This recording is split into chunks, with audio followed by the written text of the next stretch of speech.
Perhaps we need some outside universal threat to make us recognize this common bound. I occasionally think how quickly our differences worldwide would vanish if we were facing an alien threat from outside this world.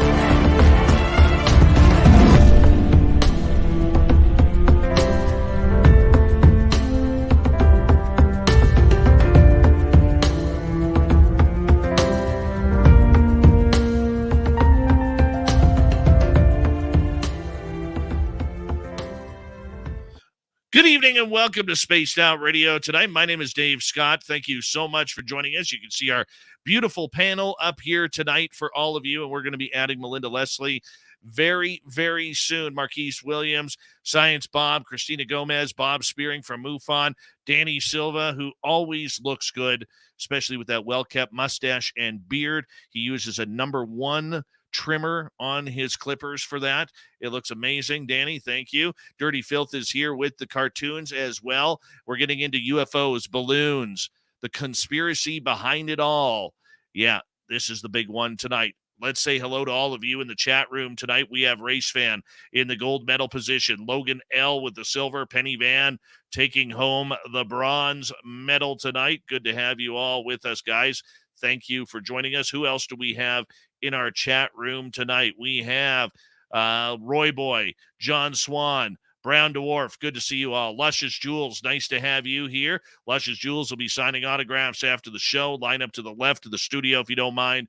To the left of the studio. And who else do we got? We got Lisa C., Raz, Obi Flat, Thurston Howell III, Jessica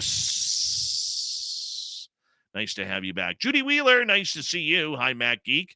And let's continue on with our roll call tonight.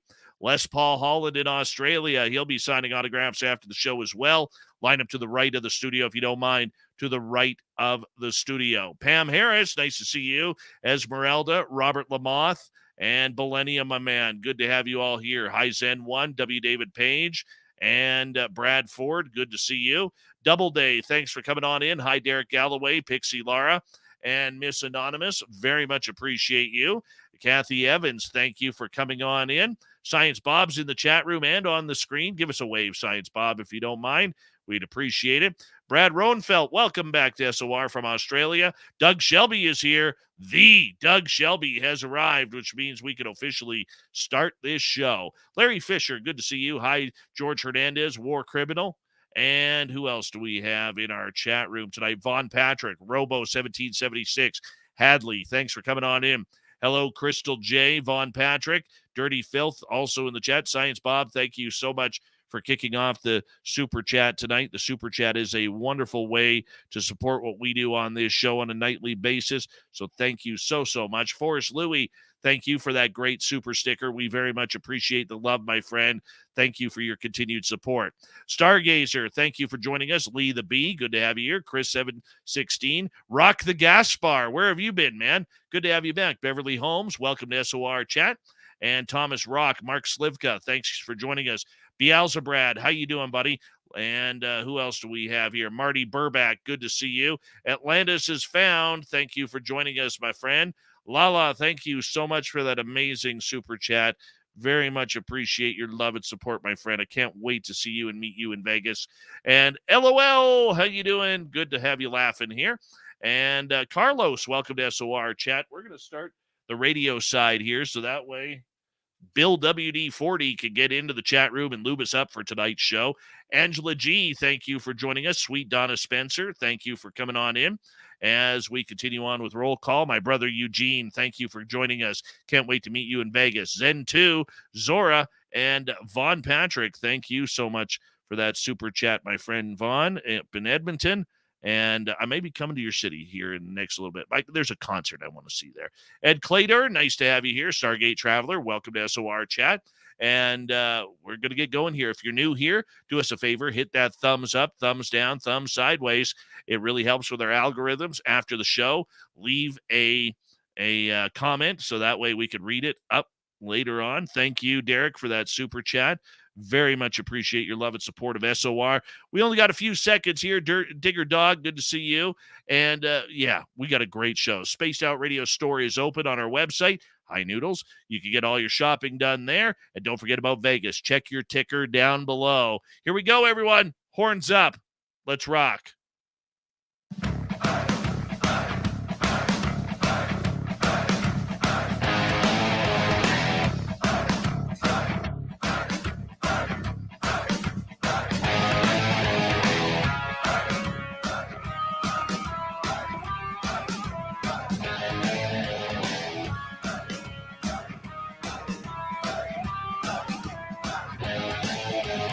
From the mountains of central British Columbia to you listening around the world, this, my friends, is Spaced Out Radio.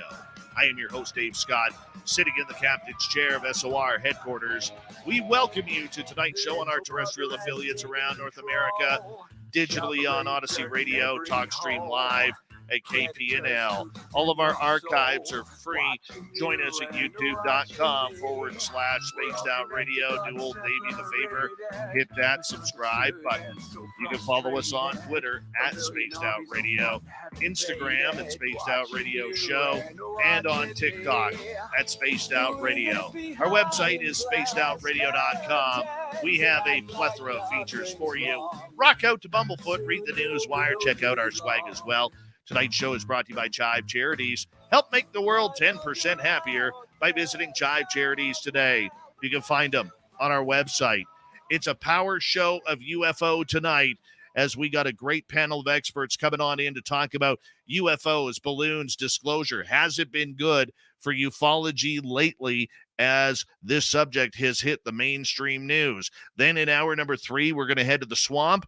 Tim Senor will be back for the UFO report, and we'll probably hit some overtime with Random Guy after the show. All right, let's get right to it, because it's been a busy week and a half, 2 weeks here. And with recent activities around the world regarding drones and balloons, there has been an uptick in UFOs in the state of ufology.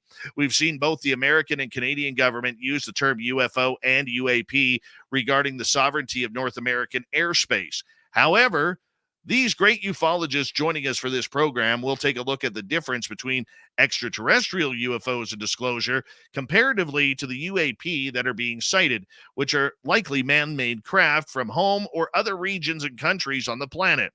Joining us tonight, we have longtime ufologists and activist Melinda Leslie, podcasters Cristina Gomez and Marquise Williams, scientist Dr. Bob McGwier, we call him Science Bob around here, blogger and researcher Danny Silva from the Silva Record, and MUFON's international director Bob Spearing.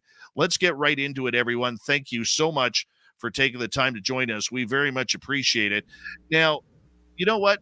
I don't know really where to start here, because there is so much going on within the news and the way it's happened. Danny Silva from the Silva Record, let's start with you here, because you are someone who has been covering this topic from an angle over the last 5-6 years that has really spread great news around the UFO world. When you started seeing all of this happen with the balloons and the UFO talk, what was on your mind with that, Danny? I don't know. I think a lot of people, we were kind of waiting to see what was going on. There was a lot of conflicting reports. The report from CNN had us all a little bit, I think, excited, because they were talking about sensors and weird shapes. Then there was an unprecedented second shoot down at that point. It was just really crazy. It felt like everything was moving really fast. Then we had 2 more shoot downs, total of 4. So I was just waiting for these reports. I feel like the UFO community specifically, we were already going crazy with it, but we would have really went crazy if people like Elizondo and George Knapp and others weren't telling us to kind of hold our horses a little bit. Very true. And Melinda Leslie, we bring you in here, because over the last couple of weeks, we have seen, everything called a UFO. You see a bird in the sky now, it's a UFO. Nobody seems to know what's flying in the sky when really, outside of these strange balloons and drones, nothing has really changed. Okay, because I realized I didn't get to. Yeah, we got you, Melinda. Yeah, wonderful. Thank you. Okay, great. So glad to know. It's it's just kind of crazy. The way the whole UFO field handled this, like you just said, Dave, very well put, nothing changed, nothing's different than before. It's my internet. Hang on, can you guys hear me okay? Internet is we got you, Melinda. lagging Just here. keep Sorry about that. That's just the Center for New Age problem. Can you hear me okay? Yes, we got you. Just keep talking. Can you hear me? All right. Well, we'll get back to Melinda because apparently she can't hear us. Yeah, Bob Spearing from MUFON International. You have been watching the events over Canada and the United States ever so closely with what is going on. And you guys with MUFON take thousands of reports each year regarding people who see unidentified aerial phenomena in the sky. I mean, has there been an uptick in so-called UFO sightings since this has gone on? Yes, and with MUFON, you really can't standardize what's going on because we were on an Ancient Aliens episode, and then a lot of people started reporting things to us. The balloon thing happened, and we started getting a lot of reports. So for the past 3 months, the sightings metrics have been very, very skewed compared to the normal flow for this time of the year. The approach we took was to have several of our photo analysts and some of our international people go through all of the cases for the last 3 years to see if there was any sort of balloon activity. And we found almost 500 cases, many of them with videos of white weather balloon type objects. And the question is, how many of them are, say, Chinese espionage balloons compared to ordinary hobbyists' balloons and weather balloons? And that's going to take a while to sort out. Very, very true. Very true. Cristina Gomez, let's get you in here for your first comment of the night. You are somebody who has worked closely with many of the people behind the scenes regarding this topic. And when I say behind the scenes, you people who have been playing this whole disclosure movement very well. And when you look at everything that's gone on in the last 2 weeks, has it been good for ufology to see this amount of coverage by the mainstream media? With what's going on and the news covering these stories, it's allowing more people to have that curiosity and to look up to the skies. Now, the initial balloon story didn't really grab my attention. I kept an eye out on the news outlets, but when it kept getting onto the first page of headlines and the talk of it being from China, I kind of just chalked it up to more war drums. I mean, because we're in an unprecedented global crisis right now with so many fuses ready to be lit for war between superpowers. So it's really quite scary, but we are being kind of desensitized, I think, because of the daily doom and gloom. So I put the initial balloon story into the gray basket, but after it was shot down, then suddenly there seemed like there were objects everywhere daily, right? So, and now it's quiet once again. So we had 2 weeks of intense news, and then we haven't really gotten anything since. It's very true. I mean, has the media dropped the ball on that, Cristina, just because it's now considered old news? As we know, when it comes to the news media, it's cyclical, right? They're going to talk about the things that are trending at that moment, and then they're going to find another topic that is gaining that audience's attention. So with the news and it covering these 3 or 4 objects that were shot down and now we're not getting anything, is it because we're not seeing any more of these objects, or is it because it's old news? Because we're aware that Friday and weekend news cycles are always spectacular for such headlines regarding UFOs. But now that we're into the week, maybe it's a different story altogether. Right. So when it comes to like Friday and the weekends, we've seen this often. That's kind of also when we got our previous UFO stories and previous reports. It happens during the weekend. Very true. Very true. Marquise Williams, we bring you in here from SOR's After Hours YouTube show. And welcome to the panel, my friend. And, for you, as somebody who is looking upon this subject and has been covering this greatly for us at SOR here on our weekend YouTube show, I mean, what has been the reaction from people that you have seen regarding this topic? Are they thinking it's alien? Are they thinking it's ours? Are they thinking it's some adversary out there? It's a great question. So a lot of the people that I talk to are not familiar with the UFO field. They're not familiar with the cases. They're not familiar with Project Blue Book. They don't know about Roswell. They've heard about it. They kind of have a general idea that there was they think they kind of accept the idea that there was a weather balloon, although that's not the case if you look at the facts of that situation. So those people, the people that are not involved in this field, they're sending me a lot of things. They're starting to become more curious about this. They're starting to send me videos of actual sightings themselves, things that they think are UAP or UFOs. They're starting to send me articles about UFOs within our state, within our very own state.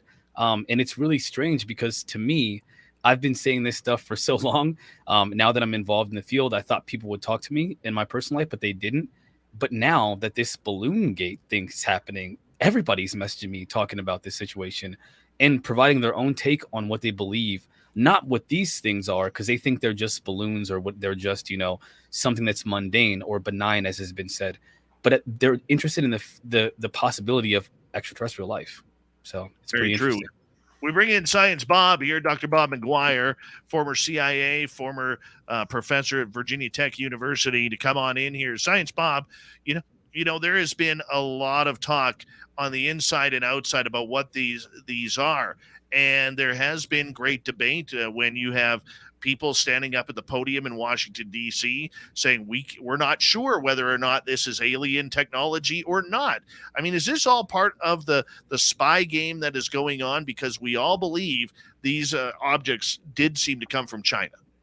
So I don't think they actually believe they all come from China. So we know what happened is what I think I want to be able to say, given things that I've been told. So we found this balloon from China, and a lot of heck was raised by politicians and other people about not detecting that Chinese balloon earlier.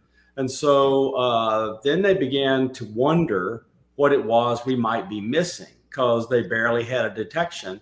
And we know from statements they made that during the Trump administration, 3 of those balloons got through without being detected, or if they were detected, they were ignored.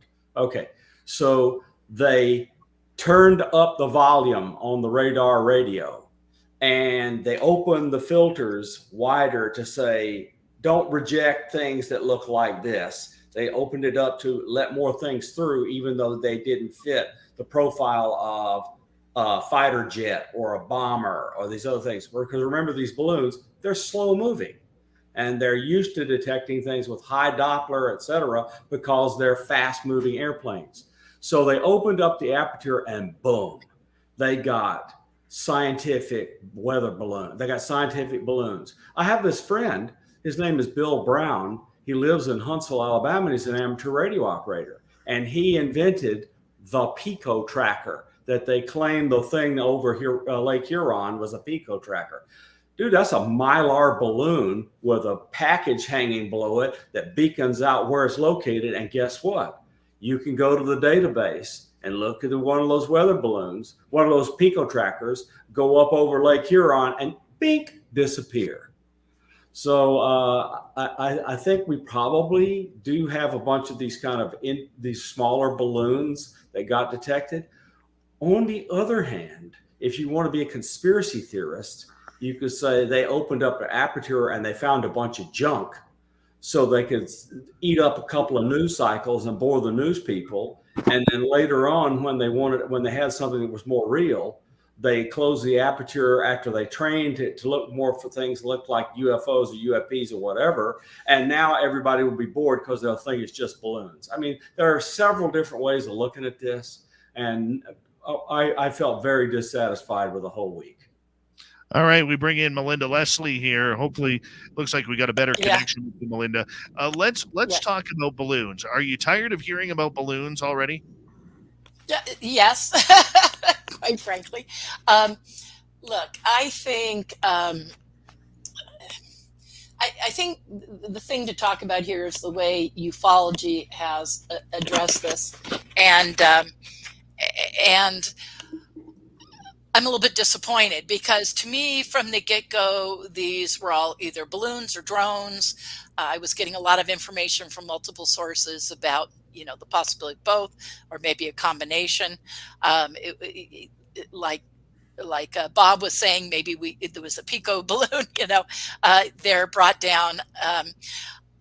I would like to think that these highly trained pilots, when they get up near these things, know what they're looking at. I found it questionable that was remaining an unknown. But yeah, I'm kind of tired of the story. So then why do this panel? Because I think there is something to be discussed here in ufology for the way ufology has handled this. And I know I'm fairly certain all of you agree with me, because I think all the people who went right away, oh, it's UFOs, or you had. I don't know. I just felt like it was disappointing, and to me, yes, it was balloons or known things all along. To me, that was an issue. I was in that camp. I know, Dave, you and I spoke about it. I think we were in agreement, and Bob and I and stuff. I think these were known things, and then you go to, well, first off, I'm disappointed in the part of ufology that went right to the UFO thing, because I'm like, okay, the evidence was that, that this was known stuff. I'm kind of in the camp of I don't believe that a real UFO would allow itself to be, first off, there's a consciousness connection that was proven over and over again in my tours, and even in my tour I had tonight. But I'm just bringing that up because you go, okay, I think the ETs know the intent and aren't going to stick around and let themselves be shot. I also think they probably involve technology that can evade that. I don't know that for certain, other than I think just, regular Sidewinder missiles aren't going to be something that would bring them down. So then I'm like, okay, I think these are known things being brought down easily by Sidewinders. And I'm kind of disappointed that ufology made a big deal out of it. Anyone that did, I'm like, come on what evidence?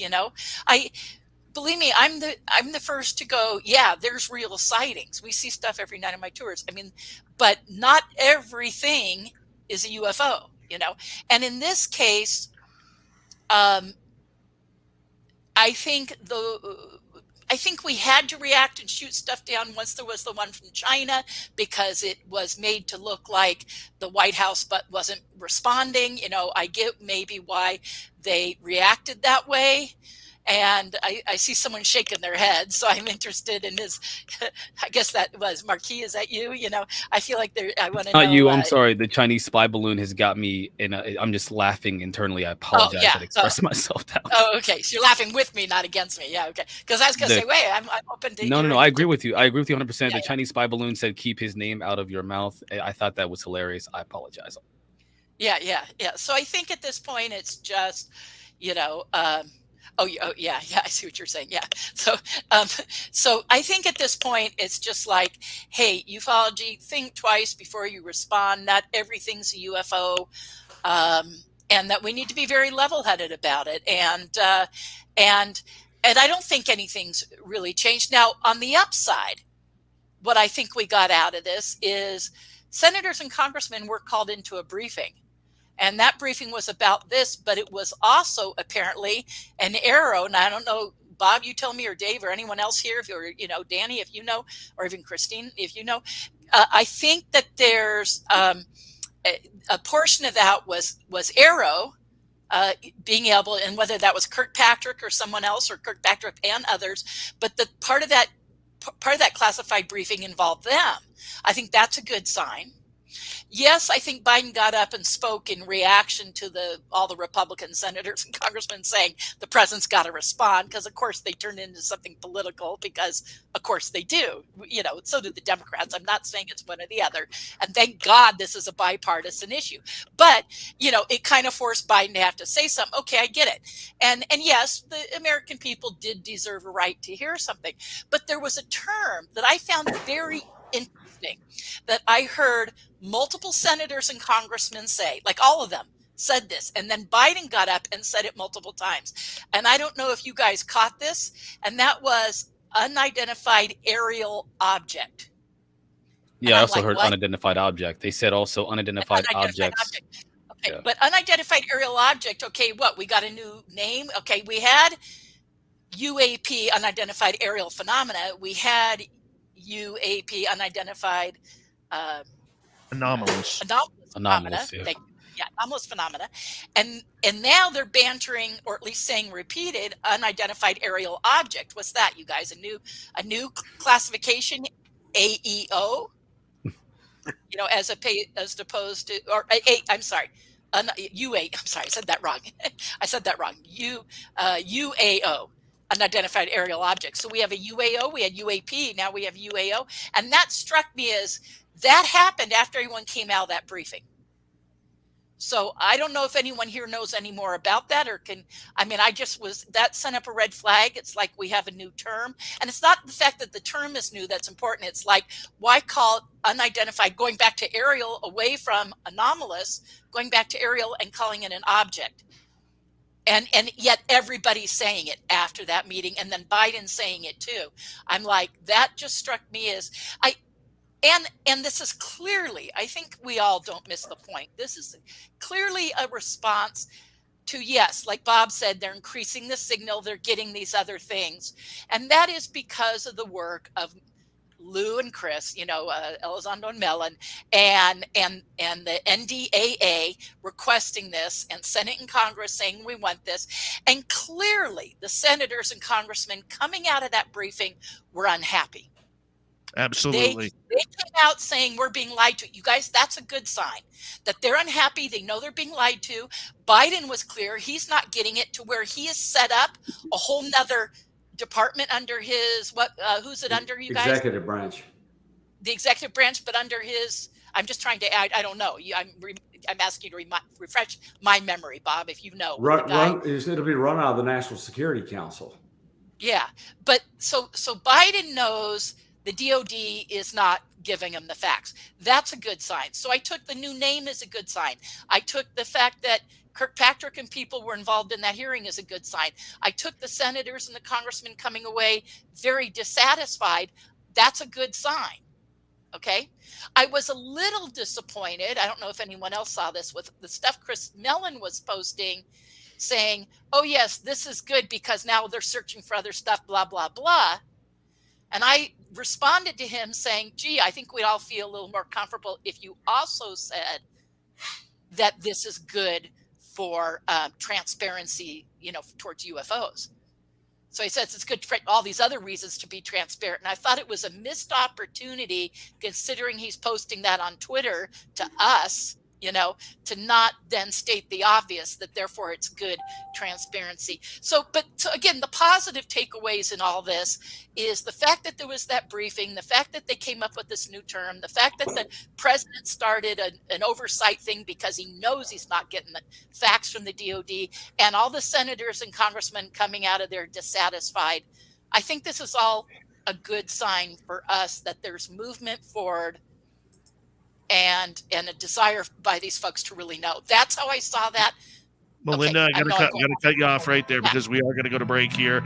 We have a great panel. Stephen Bassett from the Paradigm Research Group has just joined the panel. We are going to get into way more about the UFOs, balloons, the political side of everything when we return on Spaced Out Radio for the second half hour. Stay tuned. A power show of UFOs continues tonight. Yes. Perfect. Sorry, Dave. Can you hear me? Yes. Oh, so sorry. I didn't know if I was still on mic. Sorry I went on so long. I was trying to get to my final point, and it just took me too long to get there. Melinda, we know you. We're all used to it. We love you, though. Hi, Steve. Well, I'm going to try to be more concise. I promised myself beforehand I wouldn't do that, so thank you. Yes, I appreciate that. I appreciate that. Danny, your beard is looking fantastic over there, by the way. Thank you. I'm doing something a little bit different recently, so it's working. Well, I had to compete. I actually trimmed mine up today because I did as well. Just I had a nice haircut today. It was so good. Wow. And Marquise, you put us all to shame. Yeah. Oh well, thank you. I take pride in this. Dave, you got beard content. It's like your go-to content, man. It's like it works for you. Always. I feel like my lights in my office are too bright. All you guys more in shadow are looking a little better. I'm like, oh man, I'm kind of. Oh, well, that's right. It is what about Christina's fan base in here asking for waves? I know. Yeah, but she was like, they like the beard. It's the beard game. That's what it is. Yes. That's what it is. Like when you're thinking, that's like the best part. I do it all the time. I gotta stop doing that. I wonder if people notice it because I'm always like, that looks cool. I'm glad to know that. At least it doesn't look weird. I do it all the time. I can't help it. It's really I am on my after when it starts up here in a little bit. I will be on my 7th day straight of snow. Wow. Oh, wow. I'm jelly. Yeah. Do you make snowmen? I could. I got a lot of snow. A lot of snow. We're about to get some here in Sedona, but it'll be all of maybe 2 inches on Wednesday. It's going to be 71 degrees here Thursday. We haven't had more than a dusting. It was 50 degrees here, so. Well, and here in Sedona, and I'm in Maryland. Where's everybody else at? I'm in Sedona, but here in Sedona, we usually get very little snow. Like some years we don't get any. Maybe we get 1 dusting.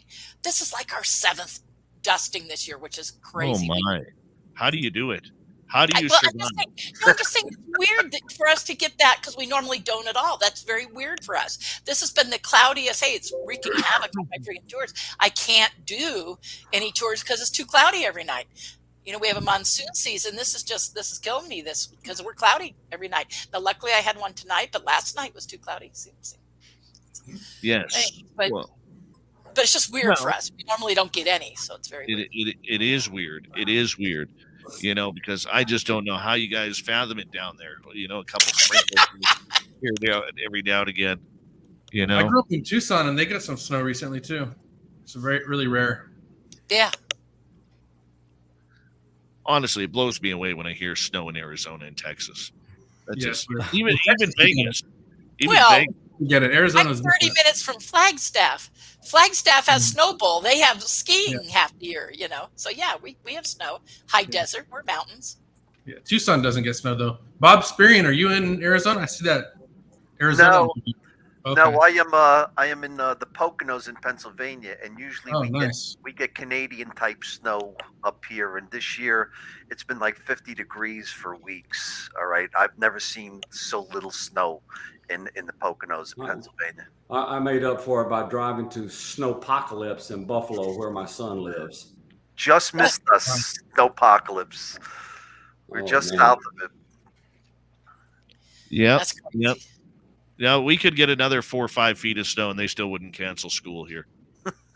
No, they only cancel school here when it is minus 35 Fahrenheit when the buses don't run. What?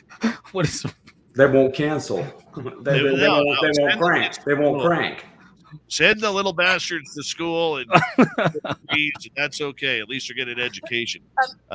Give me 1 second here, guys. Flagstaff, 30 minutes away from me, got 5 feet of snow. Nice. Flagstaff. Hello there, Ozzy. Oi to you. And I just want to quickly mention that you can meet Melinda Leslie, myself, Science Bob McGwier, and many more at our Las Vegas event coming May 19th through 21st, 2023 at the Golden Nugget. Everyone's invited. All you got to do is show up. See the ticker below where it says info@spacedoutradio.com. You can get your tickets there, and cut up for the VIP tickets. is April 1st. Steve Bassett, can you hear us okay? You can give us a thumbs up. I believe I can hear you. Can you hear me? Yes. Yes. Yes, you're looking beautiful, Steve. Beautiful as ever. And all right, and don't forget UFOCon 2023 in San Francisco. I will be there, same as Melinda and Science Bob, for UFO2023.com. Get your tickets there for March 17th through 19th. We'll see you in 4 weeks there. Here we go.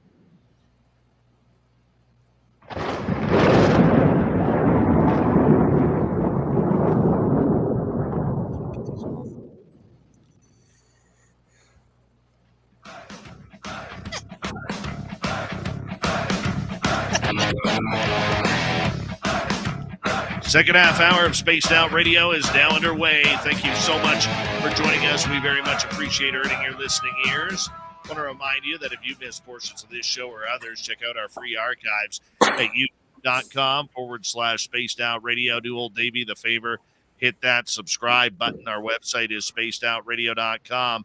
We have a plethora of features for you.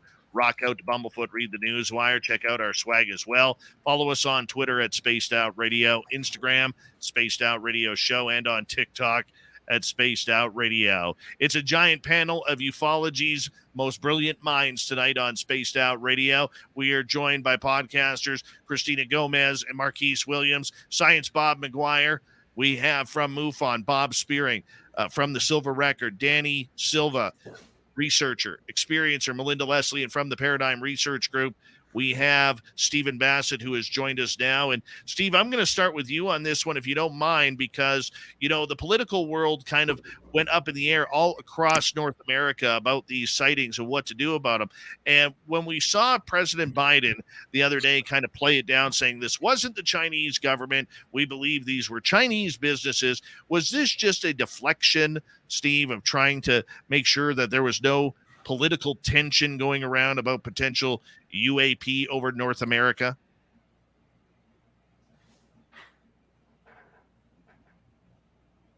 Steve, I'll get you to unmute your microphone there, if you don't mind. All right, now I got it. David, sorry. Let me apologize. I picked up a RSV at the Conscious Life Expo. It's not That's COVID. I've been tested, but it's RSV and it's a bad one. And I haven't slept for days, and I hadn't slept for weeks prior to that. So I'm not in good shape tonight. Okay, but I'll do my best. Only ask. Look, how can I put this? I encourage people as much as possible not to react to every single thing that happens, in the sense that, ooh, that happened. You must understand this, or that happened, or it must mean this, and whatever, because it's going to drive you absolutely crazy. All right. What is going on now is macroscopic. We are in the last days of the truth embargo. We're headed towards something big. I know what I want. I'm not sure what may turn up. Okay. But if we get the hearings that are practically being put together now, then things could move forward. But there's no way to know what's going to happen. It's chaotic. Now, do I find it odd that a Chinese surveillance balloon, which flies over a goddamn country all the time at 80,000 feet, we know it. We've known all of that for years. Okay. Suddenly becomes a big deal? Yeah, a little bit. Okay. So that happens. The press jumps in. Big, huge. Why?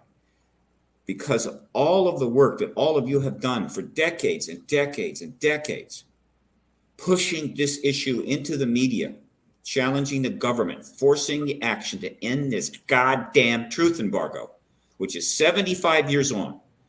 It is a lie, and when governments lie, people die, like one of my colleagues who just killed himself 2 days ago. As you can see, I'm not in a good mood, right? So the reason they did is because everybody's looking at the sky. Everybody's looking for everything. The media is all over this. The skeptics have left the room. The debunkers are gone. The few that open their mouth get savaged on the internet. So now it's happening. So a balloon turns up and boom, Well, the problem for the government was that, well, apparently this balloon got a little low. Maybe should have been 80,000 feet, came down, got seen, got in play. Maybe it got called in by a pilot or something. And the next thing you know, it's in play. It's in the news. Now, if you're the government and suddenly a Chinese surveillance balloon, which is standard operating procedure, we spy on each other endlessly with balloons and everything else you can imagine, is suddenly turning up on the news, you have a public relations and a diplomatic problem. So what they did was they allowed it to just float by and just kept floating and floating, hoping that it would sail out to sea and all of this would just blow away. Unfortunately, the Chinese made a mistake and said, weather balloon? I mean, surveillance balloon? It's just a weather balloon. It's only a weather balloon. And I can assure you, the irony of that was not lost on me one bit. All right? And so that irritated the DOD and probably the White House. All right, please, they were saying to themselves, are you kidding me? You're trying to say that that's a weather balloon? We know what a weather balloon looks like. And they finally made the decision, we're going to shoot it down, because otherwise, what is the American people going to say to them? You just let it sail by? You didn't shoot it down? So they shot it down. No problem there. But all of the focus on it, same thing. It's like people, oh, weather balloon. What does that mean? Is it a Venusian? Does it come from Mars? Is it a time-traveling weather balloon? Whatever the hell. No, it's a weather balloon. But then, all of a sudden, 3 more objects somehow get in play. And they're not balloons. They're fixed body.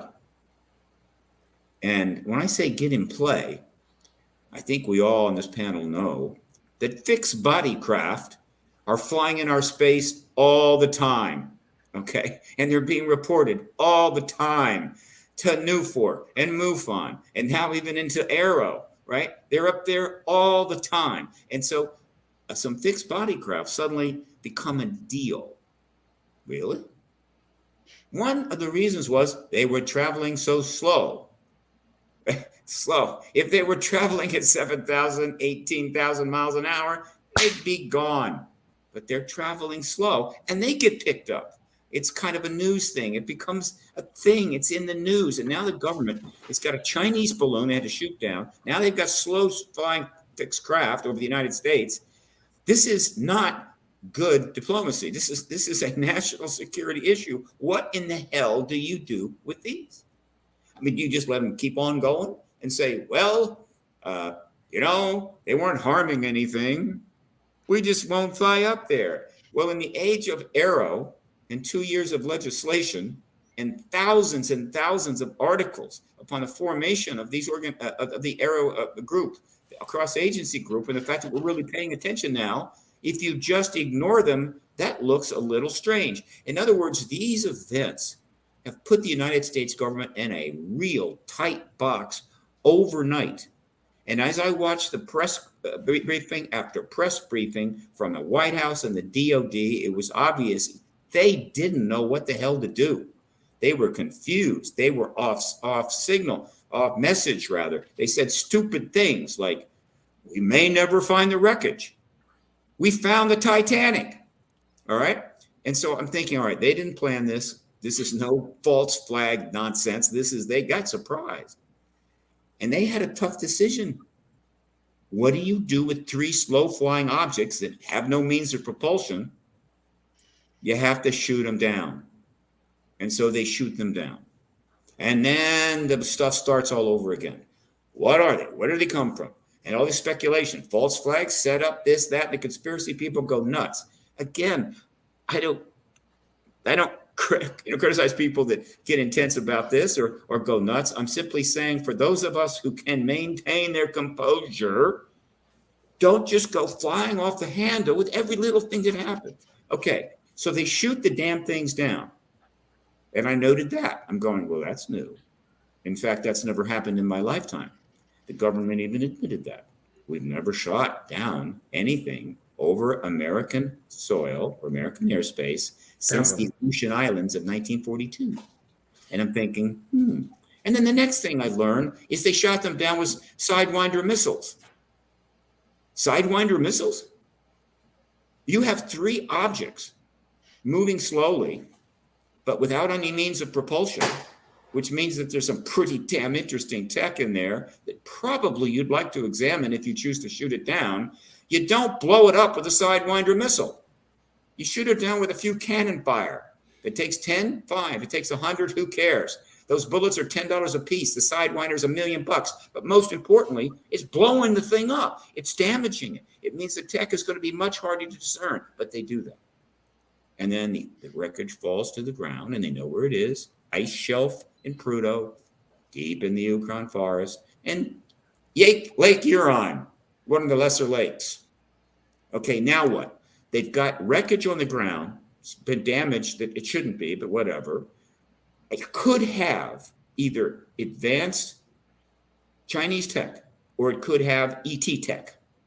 Okay? It doesn't have Radio Shack nerd tech, I can tell you that. And so now what do?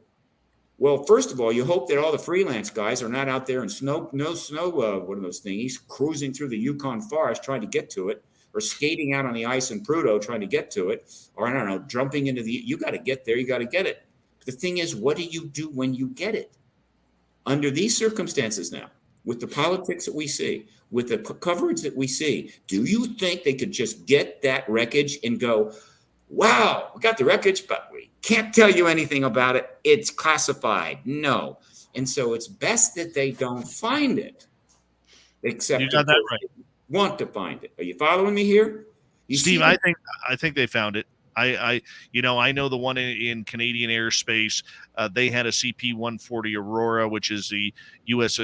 Canadian equivalent of the U.S. P-3 Orion. But Steve, I want you to continue here momentarily, but I want to get Danny in here for a moment, because Steve has said a lot about about what's happened here, Danny, and the way that the media jumped on this, the way that the word UFO was kind of played in through all of this. Right. I mean, it really wasn't fair for a lot of the people who've been researching this for a while, the way it was kind of brought about, Danny.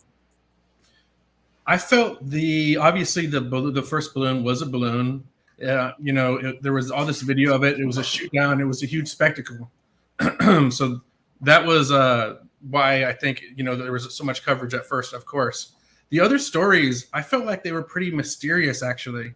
And I understand why people were not sure about what was going on. And even some people, I understand why they were considering the UFO thing. I mean, the CNN report at first was saying that there was sensor jamming, which doesn't mean it's a UFO. Then we heard the cockpit audio that came out. The pilots were pretty close to it. They couldn't identify it. They were saying it was small. One of them was an octagon. I mean, these are all weird UFO-like situations. And that's why I was saying earlier that if we didn't have Elizondo and George Knapp and other people to tell us to hold our horses, I think people would have even went farther. But of course, UFO community is a lot of different people with a lot of different opinions, and we can't control them. I did really find interesting a lot of Tyler Rogaway's articles, and I was able to speak with him as well. And he outlined a lot of the reasons why it is so hard to find some of this wreckage, and there is a lot of obstacles for that. So I'm not trying to assume anything with this kind of thing. I don't know what's going on, but just from a defense standpoint and a recovery standpoint, Rogaway, he's a genius on that kind of thing. And some of this stuff, there is a lot of obstacles to getting it, especially if it lands on water. They're blowing it up with those missiles at high altitude. It blows around if there's even anything left to recover. It's rugged terrain. So I don't know if they found it or not. I don't want to assume that they did personally, because it does seem like a really large task. And I'm just really happy though, because this was huge press, and it was bigger press than ATIP as far as I'm concerned. 2017, Biden even had to speak about it. So for that, at least that 1 week, it felt big. Even if it wasn't UFOs, I feel like there has been a huge wave. Just noticing from social media, the interest in social media. There's tons of people on quote unquote UFO Twitter right now that I've never seen before. And so there's a lot more people interested in the subject. So I think that's a positive, and maybe they'll start getting more interested from the long term as well.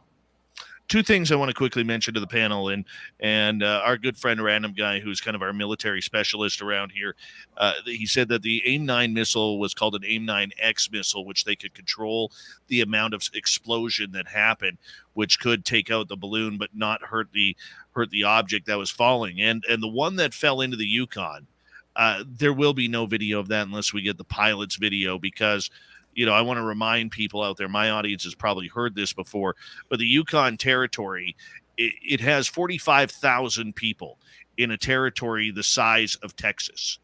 Texas has 40 million people, and 25,000 of those live in the southern capital, which is by the British Columbia border, which is Whitehorse, and 25,000.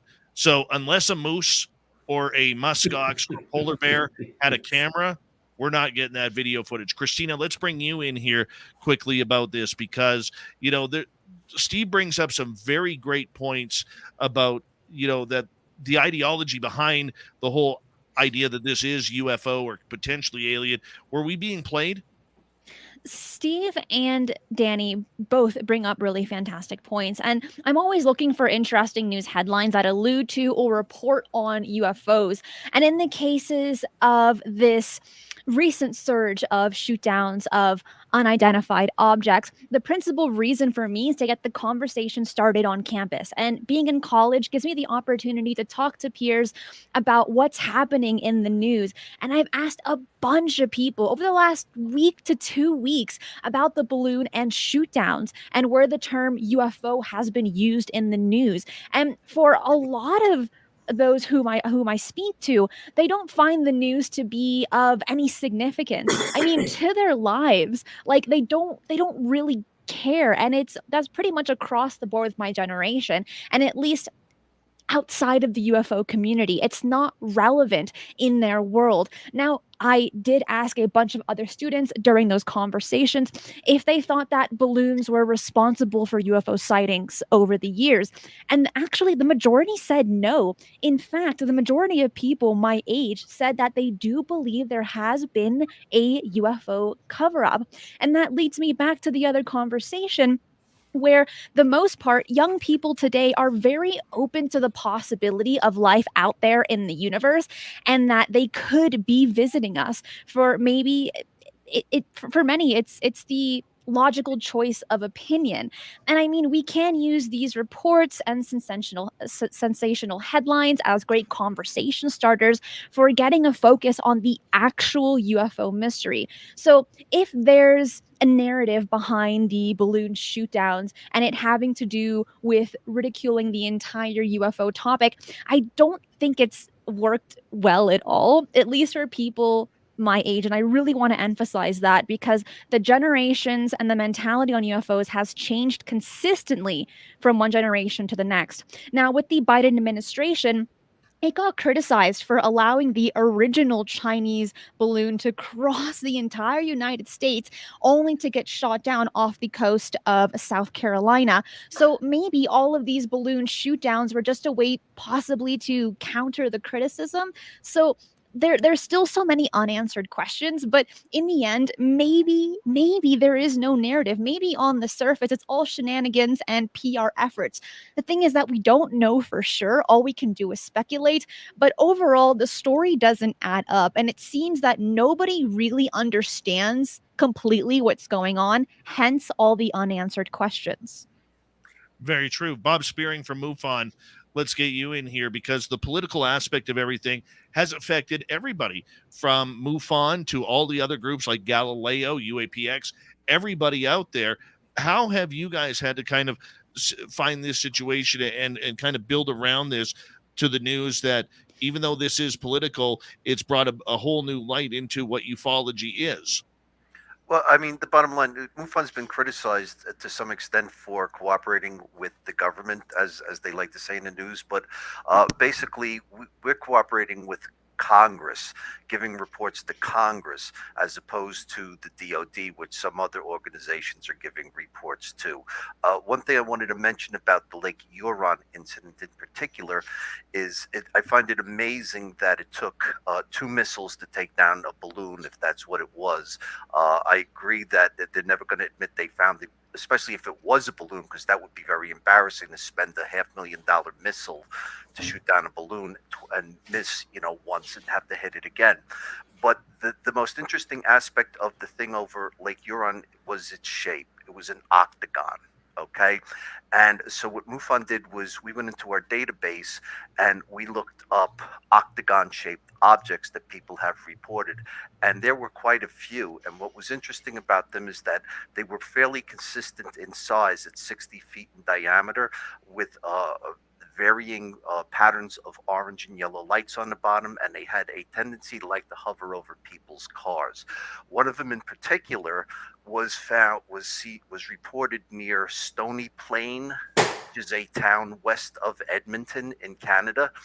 And what's interesting about that report is that 15 miles west of Stony Plain, we had another incident at a location called Haas Lake, where we had one of these fast movers that a drone actually filmed coming out of a remote forest in the middle of nowhere, that when we analyzed the film, it was moving at Mach 7. Okay, and it was about this big with no visible means of propulsion. So I absolutely agree that the three other objects that were downed by military fighter jets may not have been Chinese balloons at all. They may have, but I think that they may not have been also. Science Bob, we got 3 minutes. Okay, so several things. If you listen to politicians, they probably jumped up and down and raised heck. And want to know answers. And then you had Kennedy from Louisiana come out of a meeting with a briefing, and he says, "Man, you better lock your door tonight." So he really got scared by what he heard inside this briefing. So who knows what that means? I'm just telling you, Kennedy came out and he was like shaking. That's number one. Number two, I know from watching flight tracking and other things where they fly over the U.S. and Canada, they broadcast where they're going, and they have other transmitters which are easy to follow by aviation and amateur radio enthusiasts. And they sent F-22s, tankers, and AWACS up to a balloon north of Alaska, where there's military bases with the entire North America NORAD radar line? No, they did not send millions and millions and millions of dollars worth of equipment and millions of dollars expenditure for a balloon north of Alaska.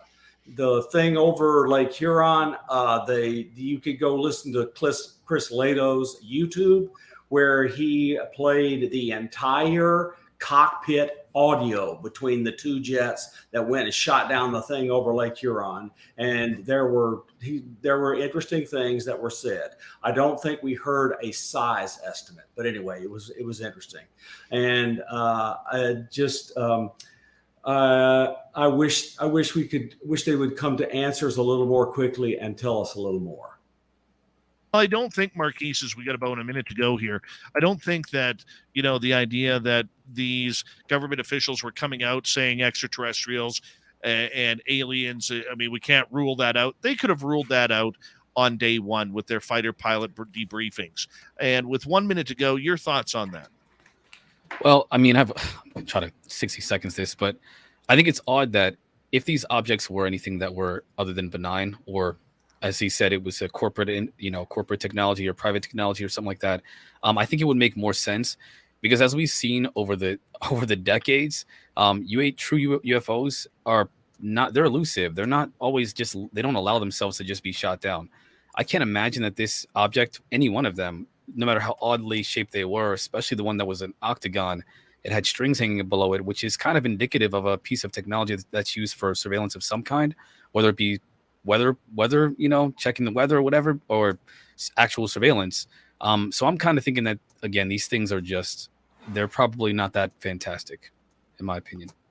And on that note, we are going to go to break here at the top of the hour. We're going to continue with our panel from Paradigm Research Group: Stephen Bassett, researcher Melinda Leslie, Science Bob McGwier, podcasters Cristina Gomez, Marquise Williams from the Silva Record, Danny Silva, and from MUFON, Bob Spearing. I am your host, Dave Scott.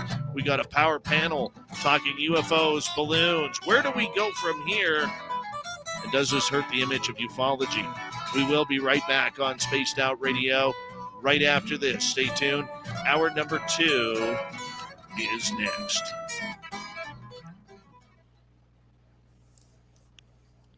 All right. I'm kind of upset, especially with all the military reporters, that not one of them asked about gun camera video. Every time those missiles are shot, there's gun camera video.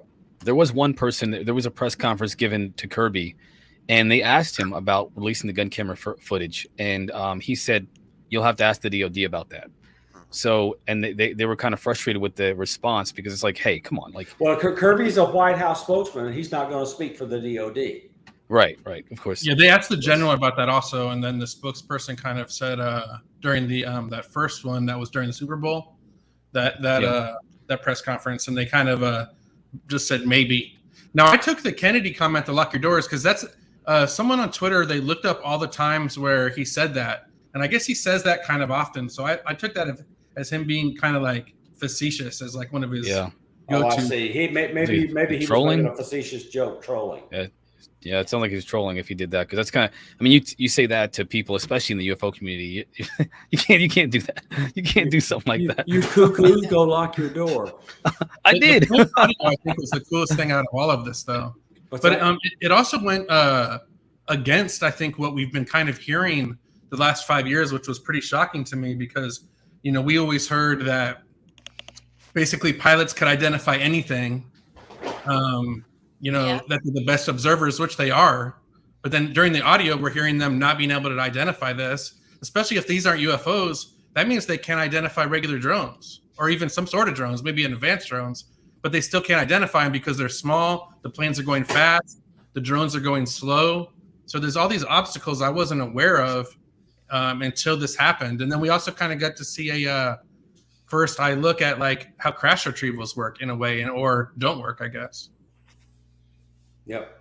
And you had Ryan, what's his name, from the Navy training off of Virginia. I mean, he and his wingman went past the cube inside of a sphere exactly. at Mach whatever, and the thing was standing still. They can't see it more than a blink. Right. It makes me question some of the IDs of these objects, to be honest with you, because obviously, and now I don't know the conditions though. Maybe it was cloudy or foggy over the last week or two. I don't remember the problem is the problem is that when it's been said before by Ryan Graves and David Fravor that reporting these things has been taboo. You could have your wings clipped. You could be grounded forever for even reporting them for so long. Now that they're experiencing these, even if they're even if they're benign, they're not used to hearing about these objects or engaging with them. They're not used to it. Mm-hmm. So since there's this stigma of like, don't talk about anything that's not normal or that's not, just again, benign, then now they're facing these things and unprepared. So I think it's unfair for the pilots that now that they're just kind of being thrown into this situation without any intel, no experience with it.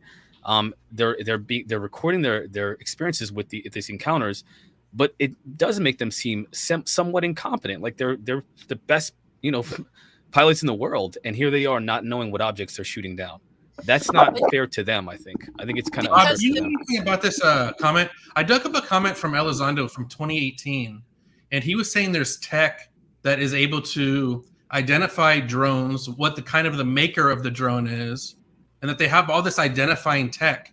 And then I see they transmit, and you can tell from the packet structure and other radio modulation from the transmitter who made it. So why is there so much trouble going on right now with identifications? Well, not only that, but they're also able to disassemble them. You guys, they can also disassemble. Hang on, I don't know if anyone's hearing me. I really question that. I don't believe for a moment that these pilots don't know what they're seeing when they get up close. These are trained observers. Did you hear the pilot audio? Yeah, they were pretty confused. Yeah, Chris Lato played it in detail. Yeah, you're right. I did. Linda Thompson has put out a transcript. They did not know what they were seeing. But that's what's so confusing. Like that, I was of the same thinking as you, Melinda. Like that's what the rhetoric has been for 5 years, that they're able to identify everything. Now we're finding that they can't. I'm just wondering where the disconnect is. I don't understand it. I think it's kind of. I think it's where the. I think it's the fact that I don't know the answer. I think it's because the pilots weren't able to talk about this before. It was stigmatized. I mean, and they weren't allowed to report it. All of us are immersed in this because we think about it a lot. And listen to us, we're confused. Yeah. Kind of cool about this. It's not like everyone isn't like running to sources. We're all kind of just pooling our information and trying to figuring it out. And even you go to sources and like they're confused, and if it's like more of a level playing field, I think, going on right now. Yep. We got about 1 minute, guys. 1 minute before we're going to launch. Steve, how you feeling, buddy? Hold on. I got your. Oh, you got. I felt better. Okay. Sorry, These RSVs that are going around are extremely strong because of one, the isolation of the pandemic period. People have not gotten exposure to much, and a second reason is that people's immune systems have been somewhat deteriorated, so they can be nasty, and particularly in kids. So that's what's going on. I haven't been sick in years. It's scary. We got 30 seconds. Big thank you to Bob, Louie, Lala, Vaughn, Derek, Greg, and Red Panda for the super chats.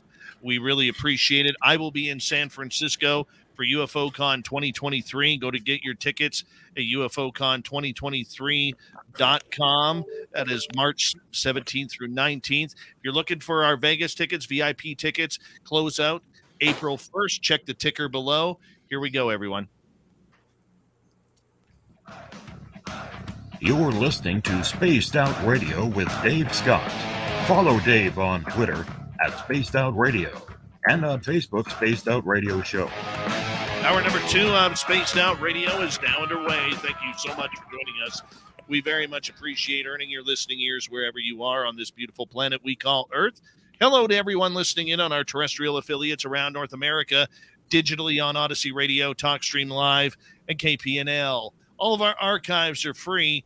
Join us at youtube.com/Spaced Out Radio. Do old Davey the favor, hit that subscribe button. The Desert Clam has set the password for tonight in the SOR Space Travelers Club. Decollete. Decollete is your password. Use it wisely, space travelers, as the Clam sets the password each and every night right here on Spaced Out Radio. Our website is spacedoutradio.com. We have a plethora of features for you. Rock out to Bumblefoot, read the news wire, check out our swag as well. Follow us on Twitter at Spaced Out Radio, Instagram at Spaced Out Radio Show, and on TikTok at Spaced Out Radio. We continue on with a great panel tonight. Balloons or UFOs? Joining us is Science Bob McGwier. We have podcast Williams and Cristina Gomez, researcher Melinda Leslie from the Paradigm Research Group, Stephen Bassett from the Silva Record, Danny Silva, and from MUFON, Bob Spearing. And let's get right to it here with this topic. Melinda, how do you feel this has affected what we do in ufology when the media is jumping all over this subject regarding the balloons and whether or not it is of alien descent? Well, I agree with the people who said something already that the media attention is one of the benefits of this. I think, again, that the senators showing how dissatisfied they were and information being kept from them, I think it seemed legitimate. I mean, some of them might be using their talking points and, opportunity in front of the camera. But at the same time, there were some really strong various comments said that they were clearly, dissatisfied with what they were getting. I think Biden's reaction in causing, I already stated this, the new organization that he started to kind of, because he's questioning the information he's getting from the DOD. These to me are good signs. These are movement forward. I try to keep stepping back and looking at the big picture of what does this mean to ufology in a big picture. And I think there are some benefits to takeaways. Now, the downside is, and I agree, even Steve, I think you came on after I said my bit, maybe to say, everyone was overreacting, making a big deal of it. I agreed with you there. I think it's a lesson in ufology to really think before we speak, to be level-headed, And but I think we learned from that. So I think, going forward, we learn from it. And I think that again, the senators and the congressmen getting the briefing from AARO and coming away dissatisfied with what they're hearing from the DOD and from AARO, whatever. But I feel like they're asking questions. I think Biden saying, I know I'm not getting the full facts, so I need to have this other organization to, because I'm questioning what I'm getting. And then on top of that, with what you just said, the media attention, I think is good. I think these are things that I don't see any real negative here for the field. I mean, can I say we reacted poorly initially? We learned from that. Okay. I think, but what we learned is good and empowering. And I think for the field, this is like, okay. And it shows that the work that's been done over these years by Chris and Lou and company and those involved, and so I can say the senators and the congressmen that have been helping them, that the paradigm has changed. I think we all look at it and go, in the 75 years of kind of known formal ufology, if you will, formal study, certainly in the 34 years I've been in the field, this has never been the attitude ever. That you'd have senators and congressmen coming out of a meeting saying we're unhappy that we've had Biden get to the podium. I mean, and use, like I said earlier, that new term, unidentified aerial objects and stuff. I mean, I'm going, this is a paradigm sea change on the subject. And that's a good thing. Now, like I agree with Steve too, we've got a long ways ahead of us. There's a lot more to come. And I think ufology can learn, hey, if we overreacted to this, when there's hearings, public hearings, and these high-level witnesses talking, how are we going to react? We can't go blah, blah, blah, all different directions. We have to sit back and go, wait a second. And I think it is a total sea change, paradigm change, that this is even being handled. And the media attention is a paradigm change. So I see those as the takeaways, the good things, that have come from this, and a learning experience for ufology to not overreact. There we go. All right, Bob. I don't know if I answered your question. You did very well. Bob Spearing from MUFON. Want to bring you in here for a moment. The idea that many people were talking UFOs, I mean, it's going to attract people to start staring up in the sky a little bit more, which is always good for reports. However, there are a bunch of people out there wondering whether or not this was an alien false flag and whether or not this Project Bluebeam truly existed. Now, us in this field who've actually done the research, we know that there's a little bit more to that. But what's your thoughts on this whole concept of a potential false flag? I just posted Bart Simpson a meme about a fake alien UFO invasion on Facebook the other day. I mean, anything's possible. I personally don't think so. I think that there's a lot going on, and some of the research that we did this past month has led us to the Pacific Ocean. There's a lot of really strange things going on over the Pacific Ocean. It began this summer around August 13th, I believe, with the Catalina sightings by the pilots. And we have any number of other pilot sightings this summer. There was almost a collision between a small cube-shaped object that almost collided with an airliner coming into the Philadelphia airport. There was a video taken by a pilot of what they claim was a 2-mile-long object over the North Pacific near Vancouver with satellite objects going around it. So I don't think there's anything false flag. I think that there's two things that are possibilities. One is it's the Chinese. Two, that it's something anomalous. Very true. And Science Bob, let's bring you in here for a moment, because I know you looked into this whole false flag aspect. We kind of talked about that. I mean, just your thoughts on many in the public kind of going off on the fact that the alien invasion was here, and you know what, we got to be prepared, and it didn't help with the government hype of mentioning that we can't rule out extraterrestrials right now. Look, if you think anybody in the military industrial complex is not going to take every little threat narrative they can to try to get increased funding for their pet project, you're not living in the real world. So they don't need a false narrative. They just take the one we've got and hype it up so they get more money. But there are needs. And Chris Mellon did a fantastic job of, in a blog thing he put up on TTSA before he left it, about all the different systems the United States government uses for it and its allies in order to find things. And no one is synthesizing all of that information into a single narrative about UAPs, USOs, etc. So apparently some of that is happening. And if that's happening, Chris Mellon has done a fabulous job. And that is some of what I'm hearing, is that we're finally taking all these different systems, some run by the Navy, some run by the Air Force, some run by Space Force, some run by NRO, some run by this, and they're finally having a fusion center for all of that stuff. And that will be a good thing. Now, my understanding, and this is just one person telling me this, is all the top secret stuff is going to be handled by naval intelligence.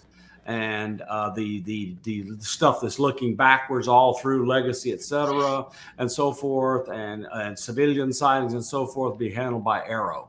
So that sounds like a reasonable breakdown of how it might work, given they're always going to protect national technical means, and every time they can get increased funding by having a threat, they're going to use it. Denny Silva from the Silva Record. Is that all this is now? Is it's about funding? It's about trying to get more budget? I certainly hope not. I would like to think that the Chinese balloon, wasn't like some big conspiracy controlled thing. I do wonder if they would have told us about it if it wasn't so low and getting spotted by civilians. I'm kind of wondering if they probably had to tell us about it at that point. But I hope that this isn't all funding. I mean, I'm sure a lot of other things boil down to that. But I'm trying to look at a lot of the positives of the situation, like a lot of us have brought up tonight, and it's eyes on what's going on with the UFO subject, even if these aren't UFOs.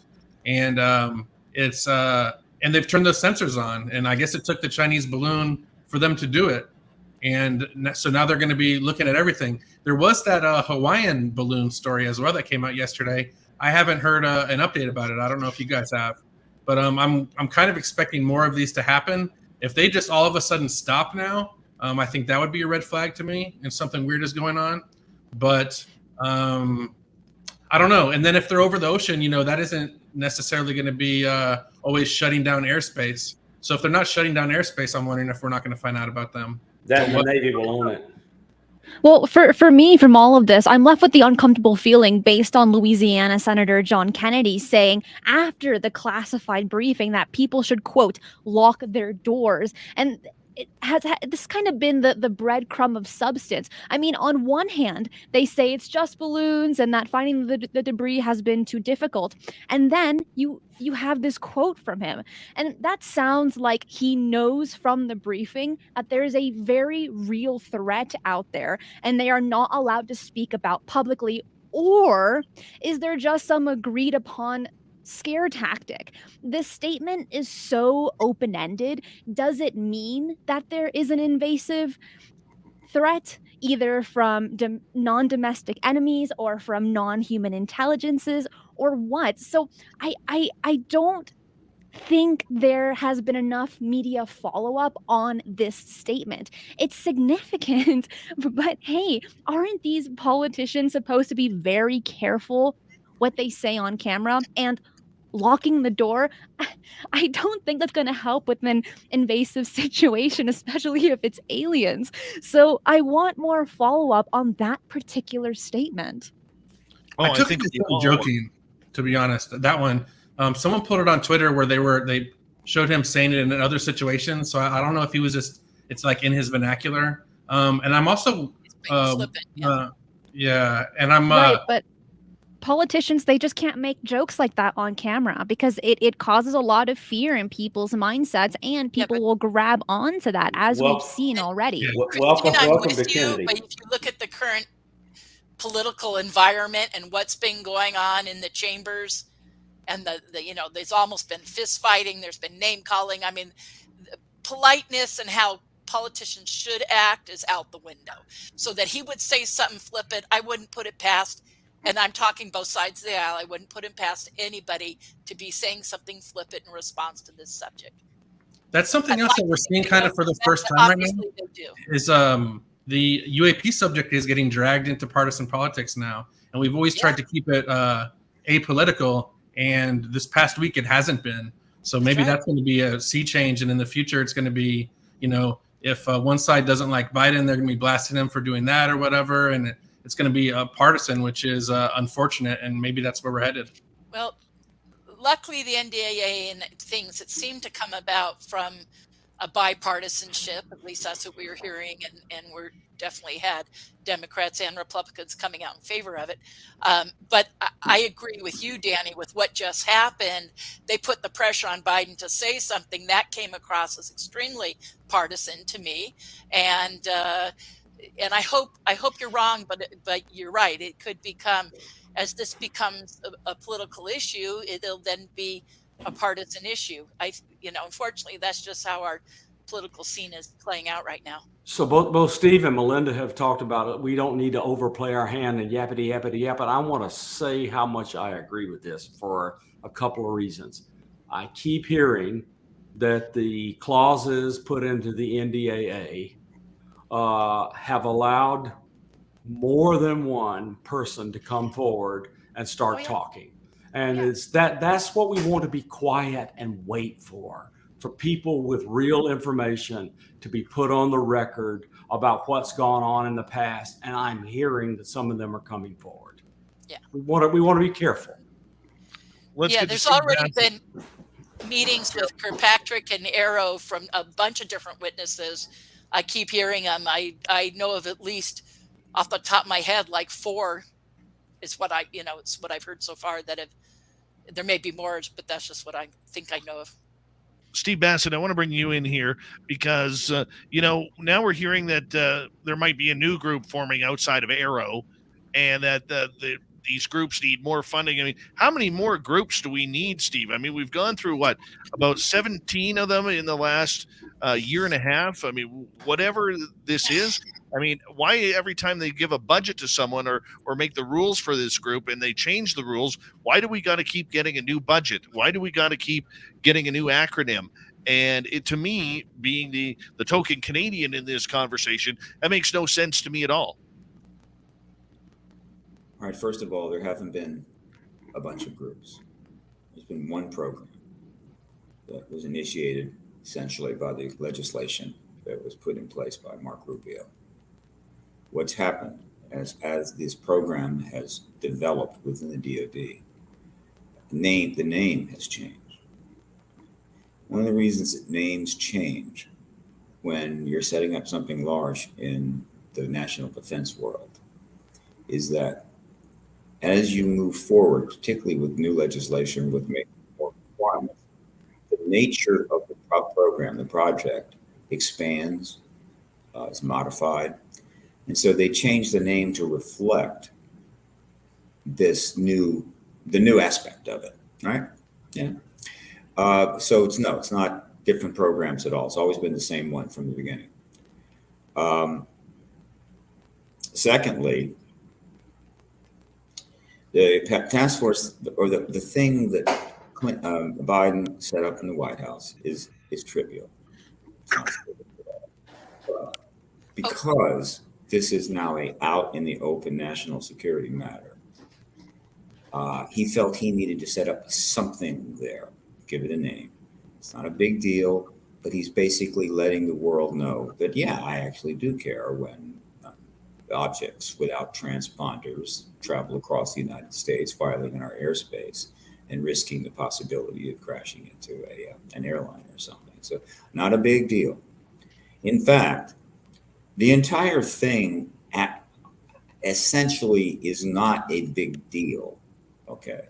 It's a one very large surveillance balloon, huge, massive, many hundreds of feet high. There are lots of them up there, even legitimate ones for weather, flying them all the time. We keep track of them. We know where they are. One got into a position where it created a bit of a problem. The other ones are small. and so that's what? How much of a national security issue is that? No, what I'm focusing on is the way we responded to it and all the incongruities. That is what intrigues me. First of all, as I pointed out, it's clear they didn't see it coming. And two, they weren't sure what to do with it. And three, probably the response was made difficult by the enormous amount of interest in the subject and the programs that are being set up. All right. But let's just begin. Let's go back to the beginning. I don't know if you recall this, but there was no discussion about those three other objects being balloons. They were objects. They were not balloons. Now, over time, suddenly the balloon thing kind of came into play because, well, as you may recall, earlier, one of the reports from a pilot was it doesn't have any means of propulsion. Okay. The pilot didn't say it's floating at 20 miles an hour because it's tied to a balloon. No, it has no means of propulsion. That's got lost in the noise. I get it. And then eventually they started mentioning a balloon with one of the objects. They call it a small metallic balloon with a small payload underneath of it. So, okay, so they're very small. With respect to the Chinese balloon that they took down with a Sidewinder missile, which they probably can modify the degree of explosive. I'll acknowledge that. They shot it through the balloon, and the reason they said they did that was because they had tried to shoot it down with cannon fire, about 1,000 rounds, when it was over Canada. I think maybe it had been a Canadian plane that did that. And it didn't come down because of the nature of these balloons. They're pretty resilient and maybe double layered or whatever. And so the helium just wasn't getting out fast enough. And so they said, we'll use a Stinger. Why the Stinger didn't, the Sidewinder would just pass right through it. I don't know, except it might have been set to explode. They could have shot it down and just kept shooting more and more until it came down. But whatever, so that's a bit of an anomaly. But on the small ones, the one they say has a little metallic balloon and then a small payload, you're going to shoot that down with the Sidewinder? I don't think so. And then another pilot talked about the fact that when they were in proximity to one of these small things that first didn't have a balloon attached and now maybe has a balloon attached, it was affecting the pilot's controls. Pretty significant, all right? And so then we get to something that was mentioned earlier, and I tweeted about pretty damn quick because I'm actually made a big deal about this for a long, long time. No interceptor jet from the United States ever takes off in an interceptor mode, and usually even in a combat mode, without the ability to film the engagement, period.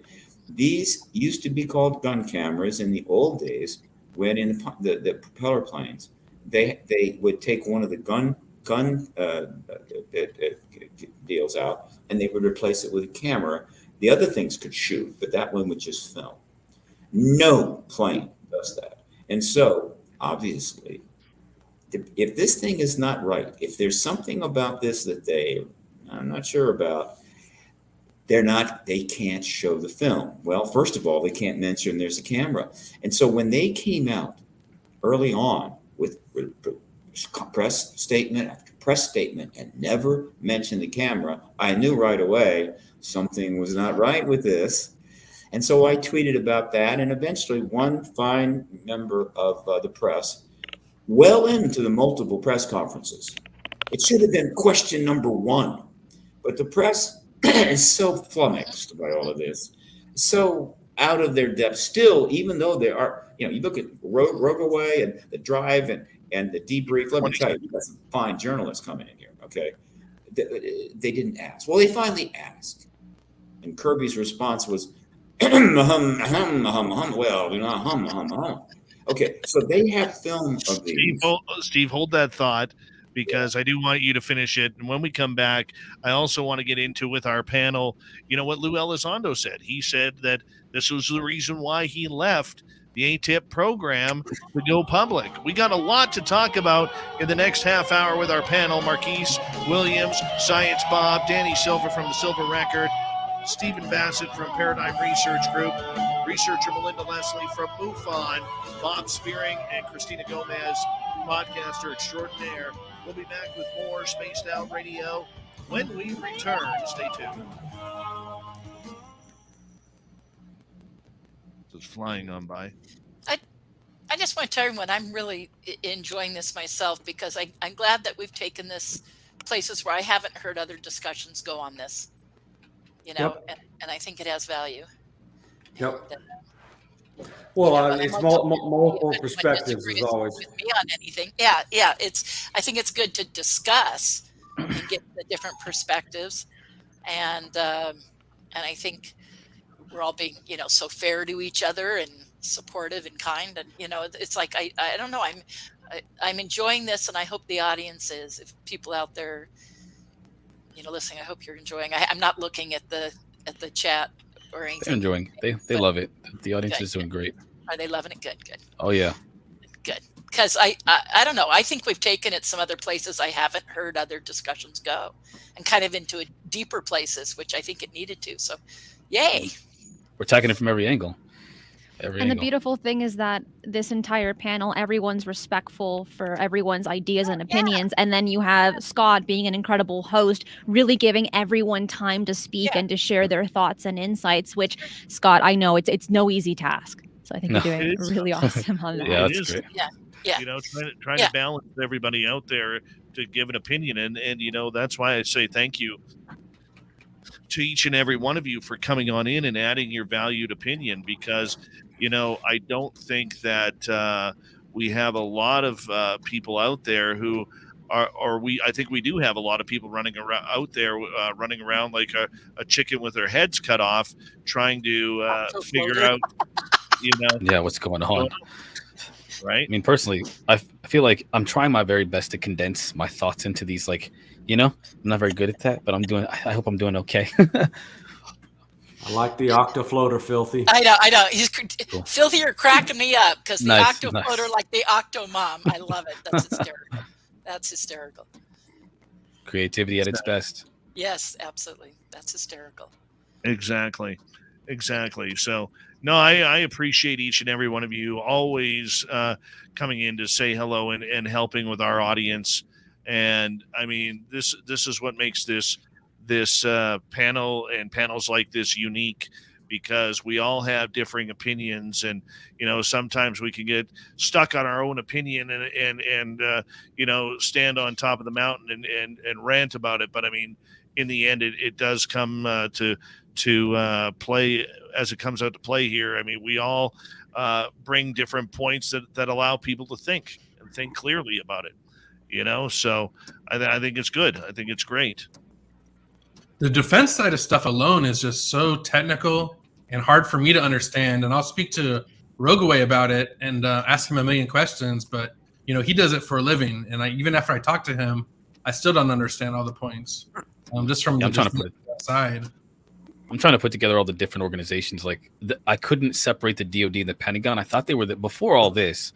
I thought they were just the same thing. I was like, oh, it's just the president and the DOD. I thought they were just the president runs all these different departments and it's all the same thing. I had no idea how separate they are and how they just communicate between each other, but they're not even close to being the same entities. You should see when you put out a classified, you get the classified intelligence community to put together a briefing that the president's going to give. There are 23 entities in the intelligence community, and each one of them has to sign off on what the president says. I mean, it's ridiculous. John Ramirez did a presentation about the intelligence community and all the different the different parts of it, and I've watched it 3 or 4 times, and it's just so complex. There's so many different parts of it. Yep. That it's really hard to keep. Again, it's hard to conceptualize. And John will be at UFO Con in case people want to go. By the way, did anybody get a good laugh at Goodyear at the Daytona 500, where when they flew the blimp, blimp over and they had "Don't Shoot" printed on it? Oh, did they? Yeah. Did they really? Yes. I thought that was a joke, Oh but my God. I didn't know that was real. That That's was funny. absolutely brilliant. We got Yeah, about 40 seconds here. Big thank you to Bob, Louis, Lala, Vaughn, Derek, Greg, Red Panda, Human Carl, and Deb. The amazing super chat. Very much appreciate it. And don't forget, if you are planning on coming to Vegas, we are going to be sending out more emails here this week regarding our fan party, May 19th through 21st at the Golden Nugget. We want to see you all there. Info down below on the ticker if you're watching on YouTube. And of course, I will be at UFOCon 2023 along with Melinda Leslie, John Yost, Science Bob, and many others. It's going to be a great conference in San Francisco. UFOCon2023.com. You can get your tickets there. And we're going to continue with the panel until the top of the hour here. And so I will try and get to some of your questions. If I don't, I'm sorry, but here we go. I'd like to sum up what I was.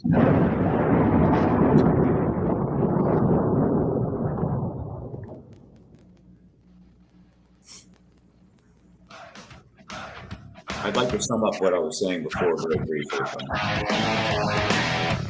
We passed the halfway point of Spaced Out Radio tonight. My name is Dave Scott. Thank you so much for joining us. Very much appreciate it. Want to remind you that if you've missed portions of this show or others, check out our free archives at youtube.com/Spaced Out Radio. Do old Davey the favor, hit that subscribe button. Our website is spacedoutradio.com. We got everything there for you. We're going to get right to the panel right now. Steve Bassett, we need you to sum up what you were finishing right before the break regarding the political subject. Okay, very quickly. Here's what to focus on as the articles come out. Shooting down of the Chinese balloon was not a big deal. It's no big deal. All right. In terms of the three other objects, one, why did they take so long to sort of start attach balloons to them? Right. Two, why didn't they immediately mention that obviously they filmed it and would provide that? Three, why did they shoot them down? Why did they use Sidewinder missiles? These are small, not big at all, right? Nothing like the Chinese balloon. Why did one of the members of the DOD initially say, we'll never find the wreckage, which is an utterly ludicrous statement? And then eventually they said, well, they called off the search for the wreckage. We have the technology to find a Rolex watch in the middle of a forest, all right, if we really wanted to. And then I think ultimately, why so much confusion? Balloons are sent up all the time, thousands of them by civilians and stuff for all kinds of fun and games and everything else. This is extremely unusual. And why did they not put more emphasis on why that pilots' controls were affected? And then lastly, this. If they weren't attached to balloons, if they were moving without any means of propulsion, unless they were what is called a fixed body aircraft or a fixed body airship, which is where you build a fixed body craft of extremely light material, but it's fixed, and you fill it with helium and whatever, so that it floats like a balloon, but it doesn't look like a balloon. This is increasingly possible. It makes a very interesting surveillance vehicle. It takes very little energy to move it because it's floating, but it looks like maybe a Volkswagen. That's possible. But just for your, information, if in fact that was not a fixed body airship, if it was in fact a non-balloon connected craft without any means of propulsion, it could be anti-gravitic. If it's anti-gravitic, it's either ours or probably the Chinese. If it's ours or the Chinese, first of all, if it's ours, what in the hell is it doing flying in that way and being seen? If it's the Chinese, a anti-gravitic drone of that type would be perfect, absolute perfect, classic surveillance craft. And if, in fact, we made the decision to take them down, you can see the problem that the government faces. All of these things are things to just think about as it unfolds. And I invite all the press to ask questions about that at the next press conference with Kirby or Jean-Pierre, and see how much more they squirm. But I assure you, they didn't see this coming. They're not sure what to do about it. It is a reflection of how far we are trying to deal with the UAP phenomena and how much attention is being paid. Thank you. Steve, I'd like to ask you a question. I'd like to hear your insights on it. What can you say in regards to the terminology used in the latest UAP report where it said balloon-like entities? What does that mean to you? It means that it means they're doing everything they can to not be specific, right? What they should do is just say, here's a photo taken from our F-22. By the way, F-16s, F-22s, and they used F-35s, okay, which I think cost $500,000 a minute to fly. But whatever. Here's a photo of what we saw. And so here's why we decided to shoot it down. Again, what's most important about this is not the specifics. It's the way it's being engaged by the government and the way it's not being properly handled by the media, but I get that. The truth embargo has made things so hard, so difficult. It's made fools of everybody, the press, the government, me, everybody. That's why it needs to end. But you're seeing kind of a microcosm of the truth embargo and the dilemma that the government's faced all these years, having to misrepresent, lie, ignore, or whatever, so many things in order to maintain the damn thing. And so that's what amuses me about it. It's not a false flag. It's not a threat. It's just an artifact of the final days of the truth embargo. Thank you for sharing your insights. I appreciate it. Danny Silva, I want to get into Lou Elizondo here, because Lou Elizondo, who's been pretty much the face of ufology since 2017, had come out and basically stated this was exactly why he had left the ATIP department back in the mid 2010s. And the fact that he was frustrated that there wasn't funding, that they weren't looking after the UAP subject, and nobody seemed to be taking it seriously. But for me, the way I read it, maybe I read it too illogically, was the fact that I always thought that Lou was there for the UFOs. And for me, that's kind of what I heard from him the last few years. However, when we listen to his comments or read his comments regarding this subject, was it about balloons? Was it about, like what is hindering these decisions regarding whether it's man-made or not? Because UAP, in my opinion, now covers man-made objects, whereas UFO sticks to unidentified flying objects from the stars. Your opinion? I think when his recent comments, he was talking generally about airspace. We don't have a handle on airspace. I actually talked to him, and he reiterated that to me as well. The airspace bottom line here. We need to get a handle on it. And if something came from all of this, I think that would be the bottom line. And it's cool to see even the president having to comment on them lacking about controlling our airspace. And that was part of the whole UFO discussion. I've always said this, where I wanted the defense guys that think everything is drones or everything is balloons now, UFO people, everyone can come together for the simple bottom line, the fact that we all want our airspace to be looked at more closely and to be guarded. And so defense reporters, UFO community, everyone can come together on that fact. And now we're seeing that kind of in real time with the filters being cut back on and all this other kind of thing, and the press being interested.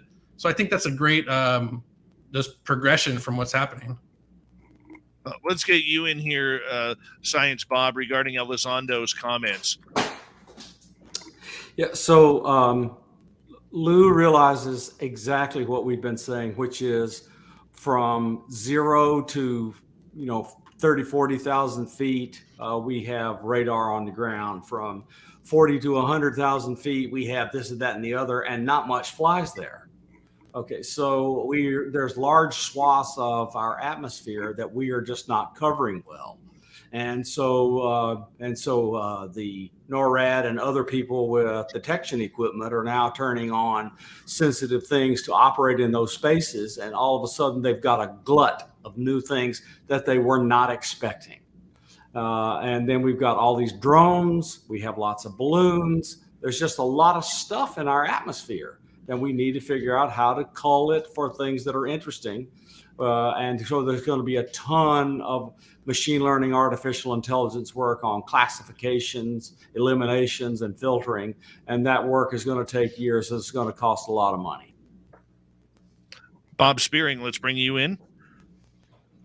Yeah, I don't think it's going to take years and a lot of money, Bob. I think that AI is going to be the future very soon. When you look at MUFON has 128,000 cases, NUFORC has 150,000 cases, NICAP has 100,000 cases.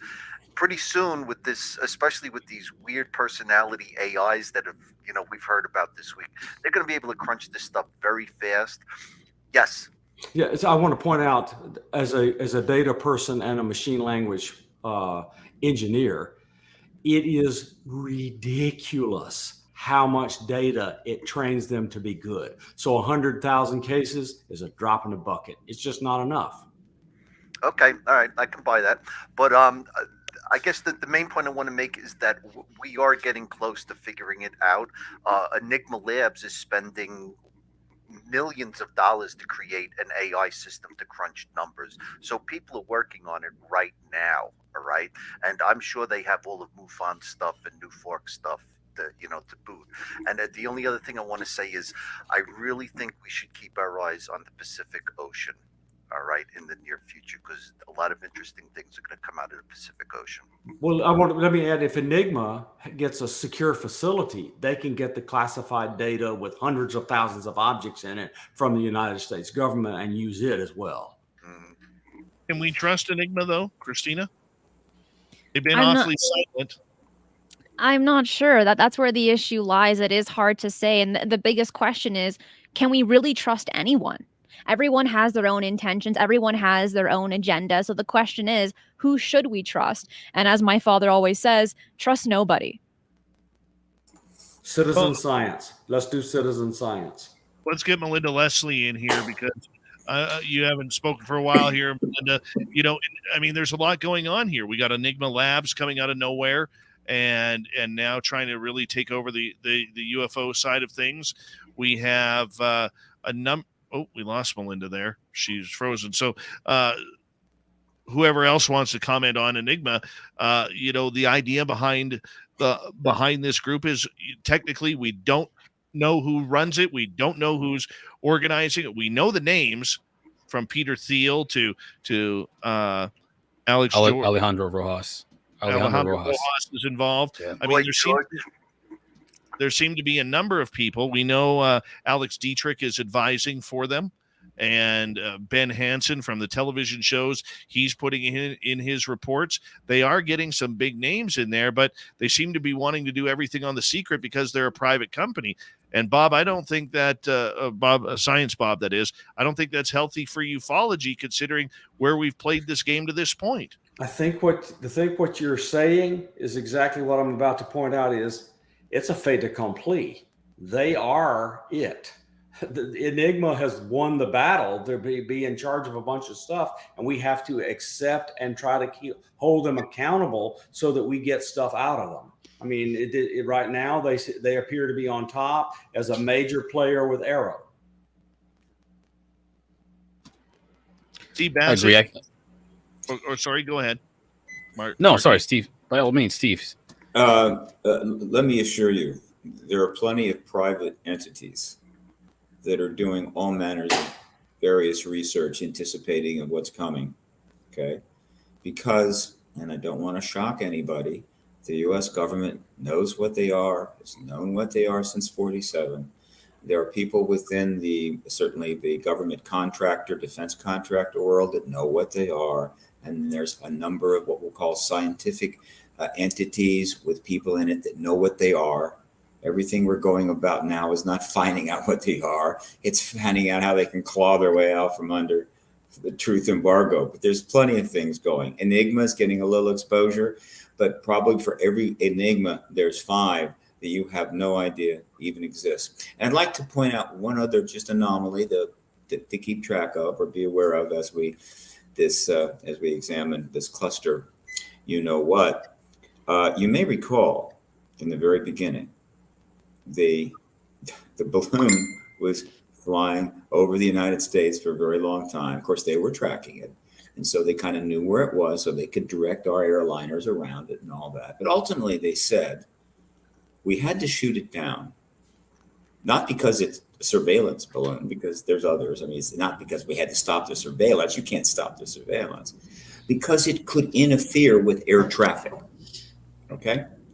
Would someone like to tell me how much air traffic there is over Prudhoe Bay, north of Alaska? Just curious. Okay? So in other words, they just, and I've seen this before, it all goes all the way back to poor Colonel Haynes that had to give the press conference in 97 at the DOD and go out there, poor guy, and say, no, it was a mogul balloon and the body situation was time compression. What they were seeing was Air Force crash test dummies in 52 and thought they'd seen small grays in 47. I mean, I've listened and seen, and we have the history of the government tying itself up into knots and making a fool of itself over this issue. And just I'm kind of a pro-government guy. I think without it, things could go to hell very quickly. And I'm very sympathetic with those who serve this country, and they serve it honorably, and they have to, without choice, play these games and say these things. Okay, but it's not a good look for us, and it's undermining trust. And we still have thousands of nuclear weapons and people out there saying they think they'd like to use them. And so we need to get away from this kind of nonsense and just tell the truth. You'd be amazed how people will react. Every instance where someone has been relatively truthful and candid, all they've gotten is heaps of praise. So anyway, I don't want to go on, but that's just another little thing I wanted to mention, the anomalies of this fascinating subject, or the fascinating period. Melinda, I would like your opinion here. Now, I admit I was out, and maybe I didn't hear what you originally asked, Dave. I'm sorry. I was having the Just in internet. regards, so just in regards to, we've seen Lou Elizondo recently state that this was, the UAPs is the way they are now. What we're seeing, this is the reason why he left ATIP, because there wasn't enough funding for it. And then, we look at groups like Enigma Labs coming out of nowhere, all of a sudden working closely with NASA and AARO when nobody even knows who they are, being a private group, privately funded. Well, as far as Lou's statement, I personally had absolutely no problem with it. I think he was just stating the obvious. A lot of times I feel like Chris and Lou aren't necessarily putting something out there for us, meaning ufology. I think they're putting stuff out there for the general public. And so sometimes I have to kind of sit back and go, wait, that's not for us, that's to tell the general public. This is why I see a couple of people nodding like Bob and a few others nodding with me. And so, yeah, I just think, in this case, that's what he was doing, stating something we already knew. And having, personally, I have no problem with it. The threat thing at the end, that was the only part of that statement I had any problem with, that last line, because I get that and again, see, that's not for us. That's how they've gotten the funding. That's how they got the NDAA pass, was to sell it as a threat. I understand that. I think we all do. I think at some point, I don't know. Again, part of me wants them to let that go. But that's Melinda, the experiencer, the contactee, the psychic who goes, and so I want to let that go. But at the same time, I realize that's not language for us. That's both for the public, that's for the media, that's for everyone in government. This is how they're getting them to pay attention to it. So part of me has to sit back and go, okay, I understand that. Even if I disagree necessarily, I understand why. Let me so clarify something. Yeah, I'm sorry. thank Go you. ahead. No, go ahead. No, thank you. Absolutely, Steve, because I feel like I made my point there. Just like I said, when Chris put out the statement he did, I thought it was a missed opportunity to say this also benefits UFO transparency. And I felt like I was serious when I said you might want to reconsider your statement. Now, some people jumped on my case. Who are you to tell Melinda? And I'm like, well, first off, did he even read it? And if he did, but I meant what I said. I think it was a huge missed opportunity. So anyways, there, I've said my point. Thank you, Steve. Go ahead.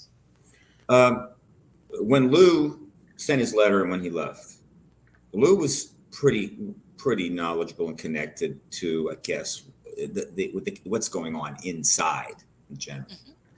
The problem was that I'm leaving because you won't spend any money to study this. Lou was aware we're spending billions to study this over time, right? In a USAP, in a fully classified world. He was angry that we would not spend the money to set up a public-facing entity and show more of what we're doing, all right? Lou's fully aware that we've been studying this phenomena from day one, and that's to his credit. What he and Chris were doing was never from the beginning, was not, can we finally get the government to investigate this issue?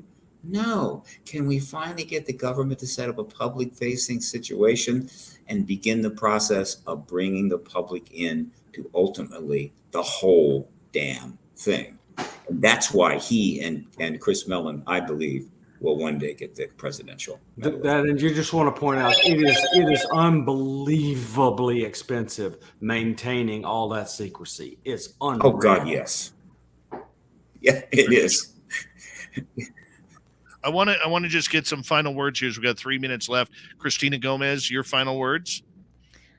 Thank you so much for letting me be a part of this panel. It was, as Melinda had mentioned during the break, it's amazing to have so many brilliant minds here on this panel sharing their thoughts and their opinions and their years of research into this topic. So hearing all these different standpoints, going into depth on it, I think is very valuable, not only for us on the panel, but also the audience as well. So I'm very grateful to have been invited to be here. And I look forward to doing some more with you guys. Danny Silva, where do we go from here?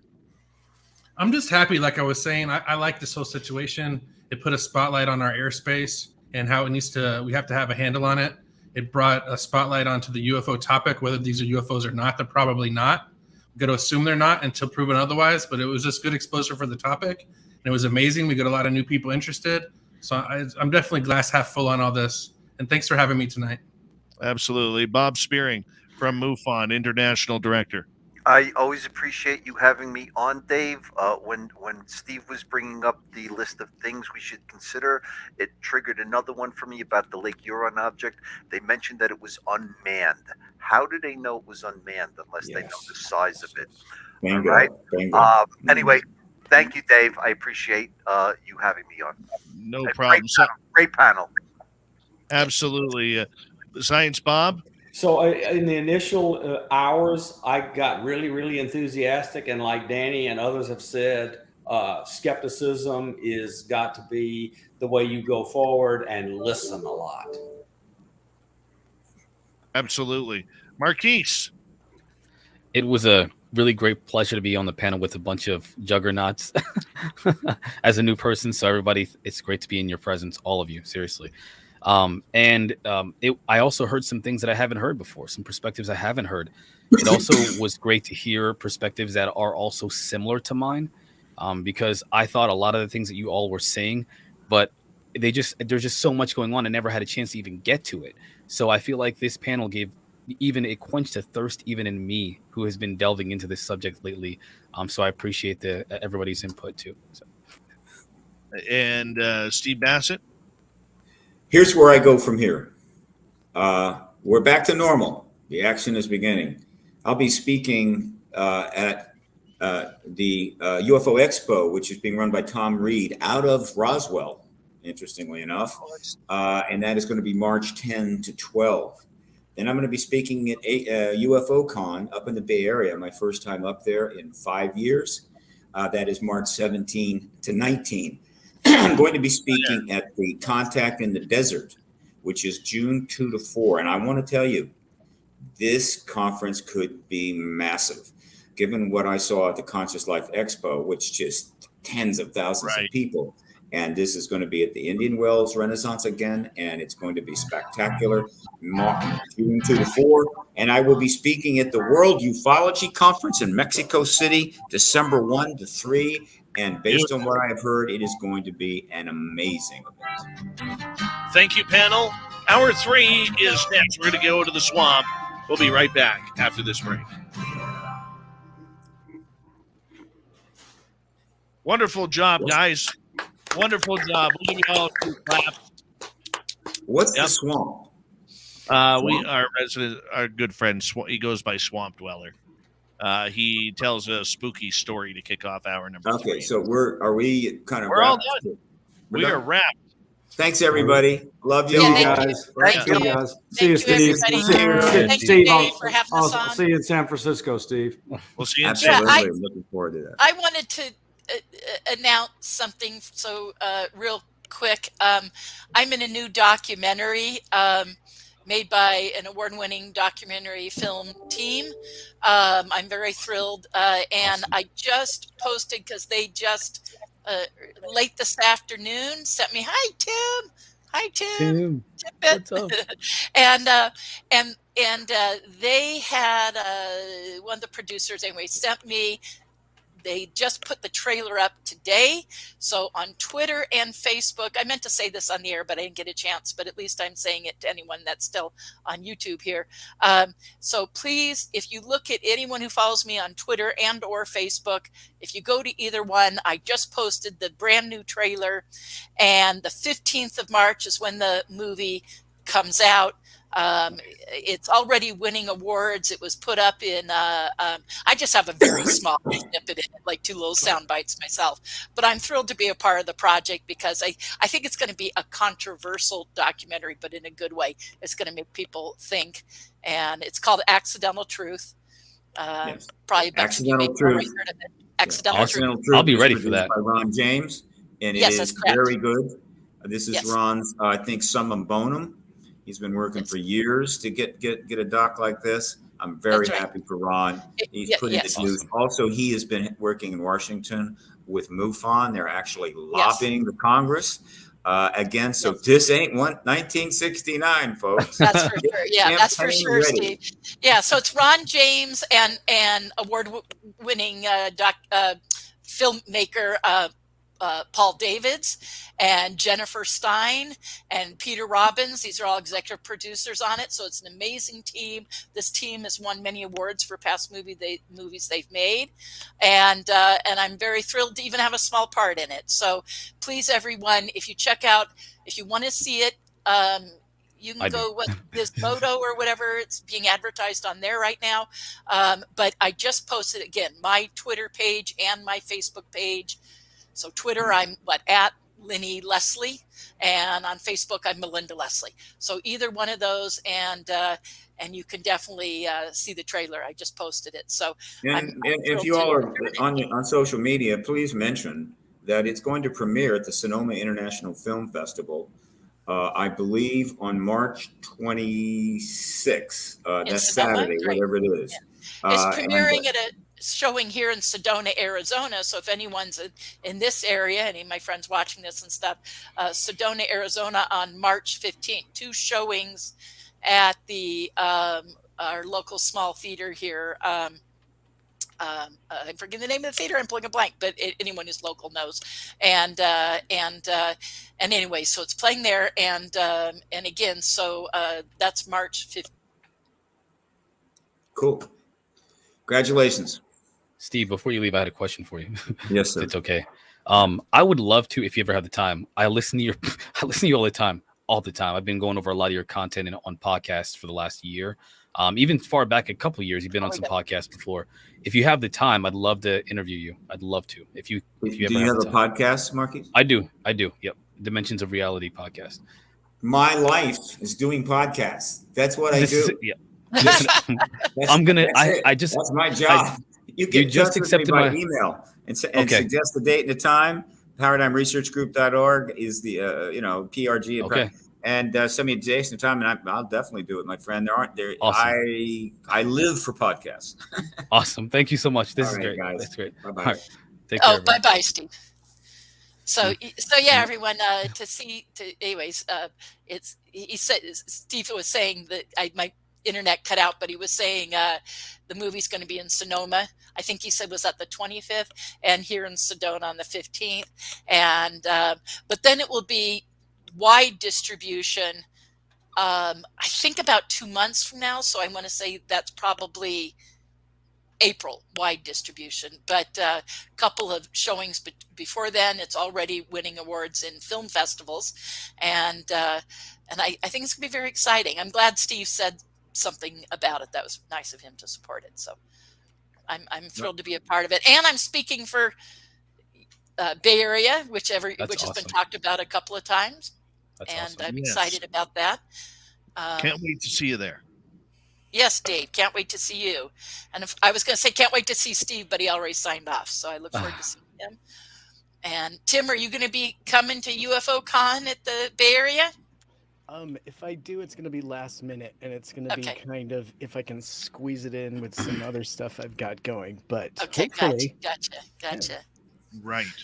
So anyways, I we're look gonna forward to seeing everyone there who is able to attend. It's going to be an amazing conference. I'm not speaking at Contact in the Desert, but I'll probably go.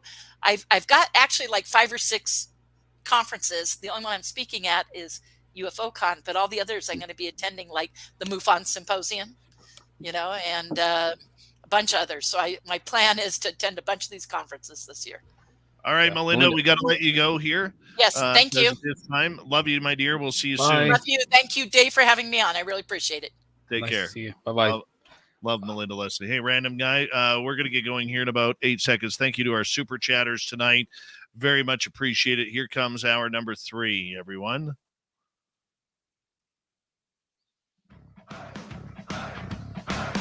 Would you like to connect with us? Head to spacedoutradio.com for all your latest show info. Now, back to Dave Scott and SOR. Third and final hour of Spaced Out Radio is now underway. Good to have you with us. My name is Dave Scott. Very much appreciate earning your listening ears wherever you are on this beautiful planet we call Earth. Hello to everyone listening in on our terrestrial affiliates around North America, digitally on Odyssey Radio, TalkStream Live, and KPNL. All of our archives are free. Join us at youtube.com/Spaced Out Radio. Do old Davey the favor, hit that subscribe button. The Desert Clam has set the password for tonight in the SOR Space Travelers Club. Decollete. Decollete is your password. Use it wisely, Space Travelers, as the Clam sets the password each and every night right here on Spaced Out Radio. Our website is spacedoutradio.com. We have a plethora of features for you. Rock out to Bumblefoot, read the Newswire, check out our swag as well. Follow us on Twitter at Spaced Out Radio, Instagram at Spaced Out Radio Show, and on TikTok at Spaced Out Radio. It is time once again for us to head to the swamp. Our resident swamp dweller takes us on another spooky journey. Hi, Spaced Out Radio listeners. This is Swamp Dweller. It's time for your nightly dose of spookiness on the show. If you have an interesting encounter or a spooky story that you would like to share, be sure to submit them in at swampdweller.net. You can also find our YouTube channel at youtube.com/swampdwellerreads. Now, let's chill out, relax, and together, let's enter the swamp. Greetings, Swamp Dweller. I've got a story that's not horrifying but still concerning and creepy. So, to begin, this happened back in 2015 in the mountains of North Carolina on the Blue Ridge Parkway. I can't remember the exact area, but it occurred at one of the many outlooks along the parkway. At the time, my girlfriend and I were taking a road trip and decided to drive at night to avoid traffic and road construction delays. We made a few stops at the overlooks along the way, and we had been going for quite some time, and I had decided that the last tower we should encounter, we would rest in the vehicle for a few hours, then continue. My truck at the time had a sunroof, so looking at the stars was a given, and we parked in a nice spot and got settled. We gazed at the stars for a couple of minutes, almost in a trance-like state, and soon we were both fast asleep. I somehow woke up, remembering I didn't lock the doors when something caught my peripherals. It was a shadowy, tall figure that didn't look like a human being at all. The shadow figure reminded me of your typical gray alien, with dim, glowing yellow eyes, almost like embers or hot coals from a hot fire. I rubbed my eyes thinking I was seeing things, but I was not, and it seemed to be growing taller. I couldn't move fast enough to crank the ignition and haul ass out of there, but I did just that. And as soon as I did so, my girlfriend shot wide awake, asking me what was happening. As we burned out of the parking space and fled, I could see the figure move into the middle of the road behind us. I ripped around a hairpin corner, no longer in sight of that thing. My girlfriend asked me again, and I told her I had seen something standing near the car that did not look like a human. She tried calming me down, telling me to slow down, but when I did slow down some, I noticed there were headlights from another vehicle approaching from the rear at a fast speed. We had not seen a single car since sunset, and the blinding headlights were now a few feet behind my tail end. "What is this guy's problem?" my girlfriend said. I said they might see that thing too and wanted to get far away like us. Then just like that, the headlights vanished. "What the hell?" I said as I glanced in the rearview mirror, tapping my brakes to illuminate the silhouette of a work van and a single occupant. Then the headlights came back on and inches off my bumper. I made a beeline exit to get off the parkway and head back towards Asheville or Waynesville. I can't quite remember which one, but so did the tailgater. Panic was setting in because we knew this van was now following us. I see an open gas station in the distance and floor it, pushing our vehicle to about 100 miles per hour. I slowed my approach and pulled into a gas station outside the front doors. The van continues down the road, passing us, making us both sigh in relief. I asked my girlfriend what color the van was and if she got a good look at it. She nodded and said it was military tan with a very dark window tint. It looked like a work van of some sort. As we were able to get into the store, the van pulls up into the station, parking at a distance. My girlfriend screams that we need to get out of here, and quickly. I back the car out as fast as I can, lighting up the pavement again, and blow past the parked van, glancing at our pursuer. Have you ever seen that part in the Matrix where the agents begin to shift and morph? That's precisely what it looked like this person was doing. Again, I got the car up to speed, rolling a hot 100 miles per hour, trying to lose this, well, whatever this was. A solid minute or two passes and my gut says that the van is no longer back there, and our speed outran it. I think it's time to finally head home. Sighing in relief, my girlfriend agreed. On the route back home, there wasn't much of any traffic. We had traveled almost 130 miles, but in the opposite traffic lanes, I saw an all too familiar van. It was the same one from that chase. How was that possible? I said, getting quite unnerved and antsy. My girlfriend said the same thing, telling me to stomp on the gas. I get off the highway and make a way for a police station. We make it to the station, park, and wait, trying to collect ourselves from this crazy episode. Across the street from the station, there was a car wash in a strip mall. My girlfriend speaks up and points in the direction of the strip mall, gasping, cursing. It's the same freaking van again. It was the same van from the highway, and then two more identical vans pulled up next to the one. We watched in horror as all these tall and dark figures emerged from the backs of the vans and began crossing the street in our direction. I laid on my horn and started flashing my lights. I tried to do anything I could to get the attention of the entire police station we were parked in front of, to which 3 officers came running out, yelling, seeing if we needed help. As I went to look back where the figures and vans were, there was nothing. The swamp dweller spooking us out again with another creepy story from the swamp. Swamp Dweller kicks off hour number 3 of each night here on Spaced Out Radio, and we love his spooky stories. If you want more, you can hear thousands for free. Just go to his YouTube channel, youtube.com/Swamp Dweller Reads, and listen on your own. From the swamp to the stars, it's time for Tim Senor, our resident Timbit, and the UFO report. Nobody's going to know. They're going to know.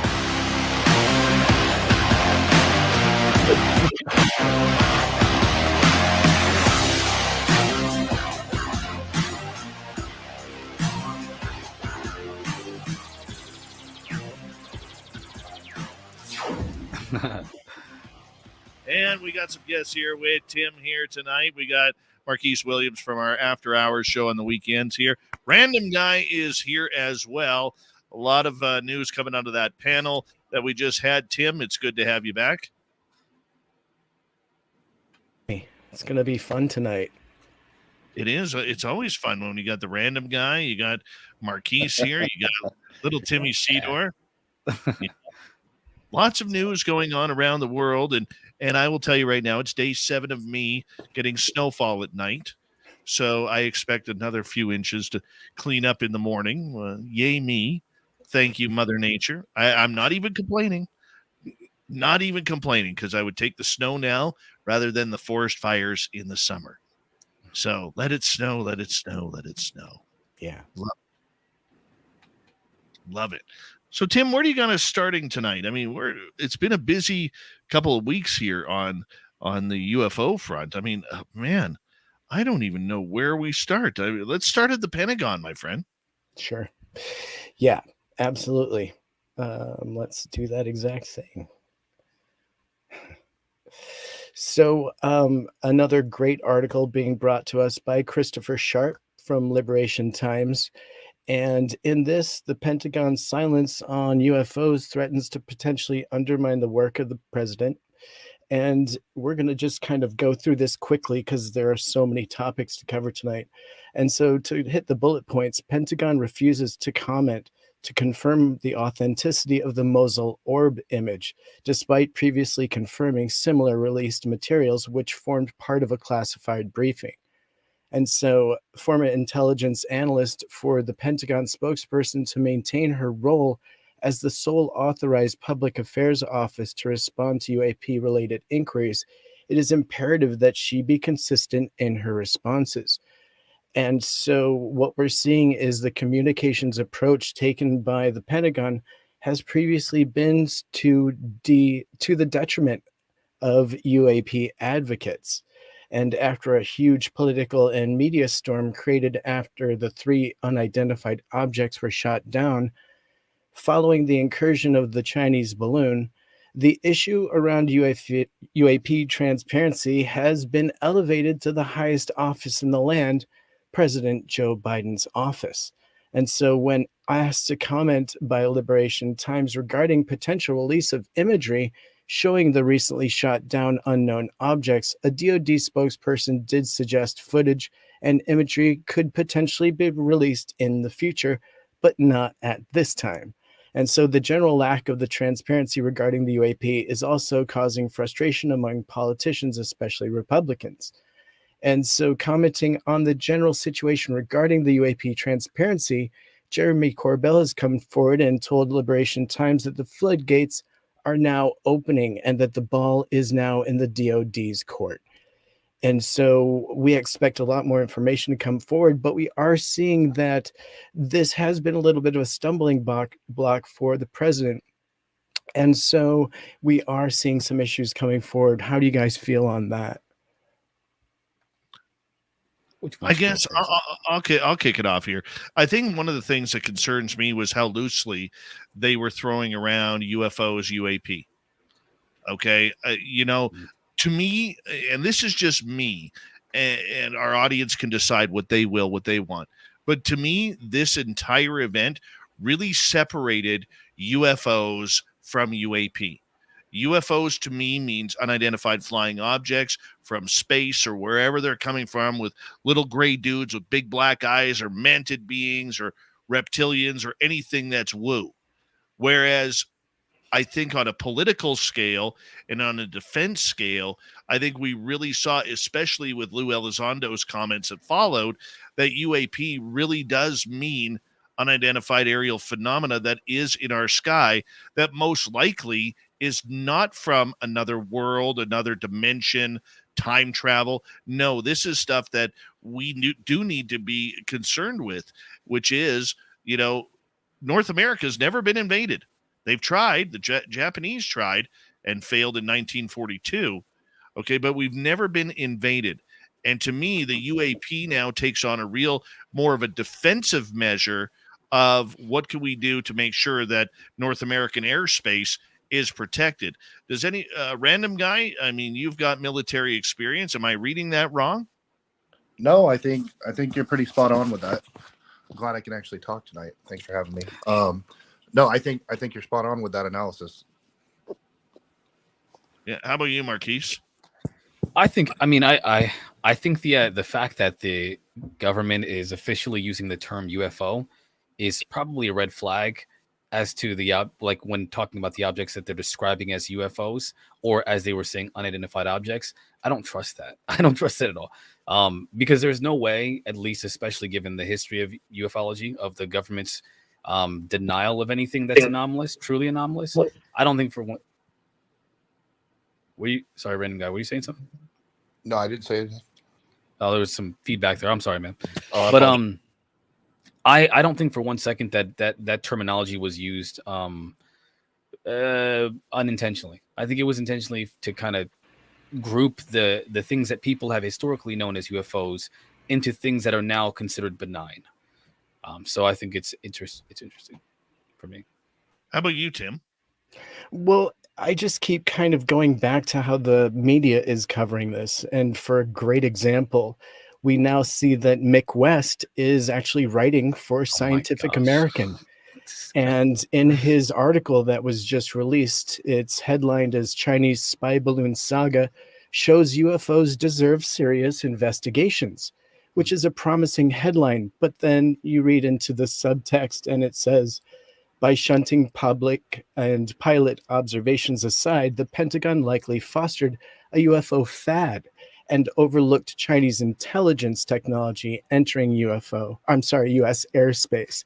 And so he's neglecting the whole UFO topic immediately. Mm-hmm. And this is another way to take this topic and highlight the fact for Mick that UFOs are not ET.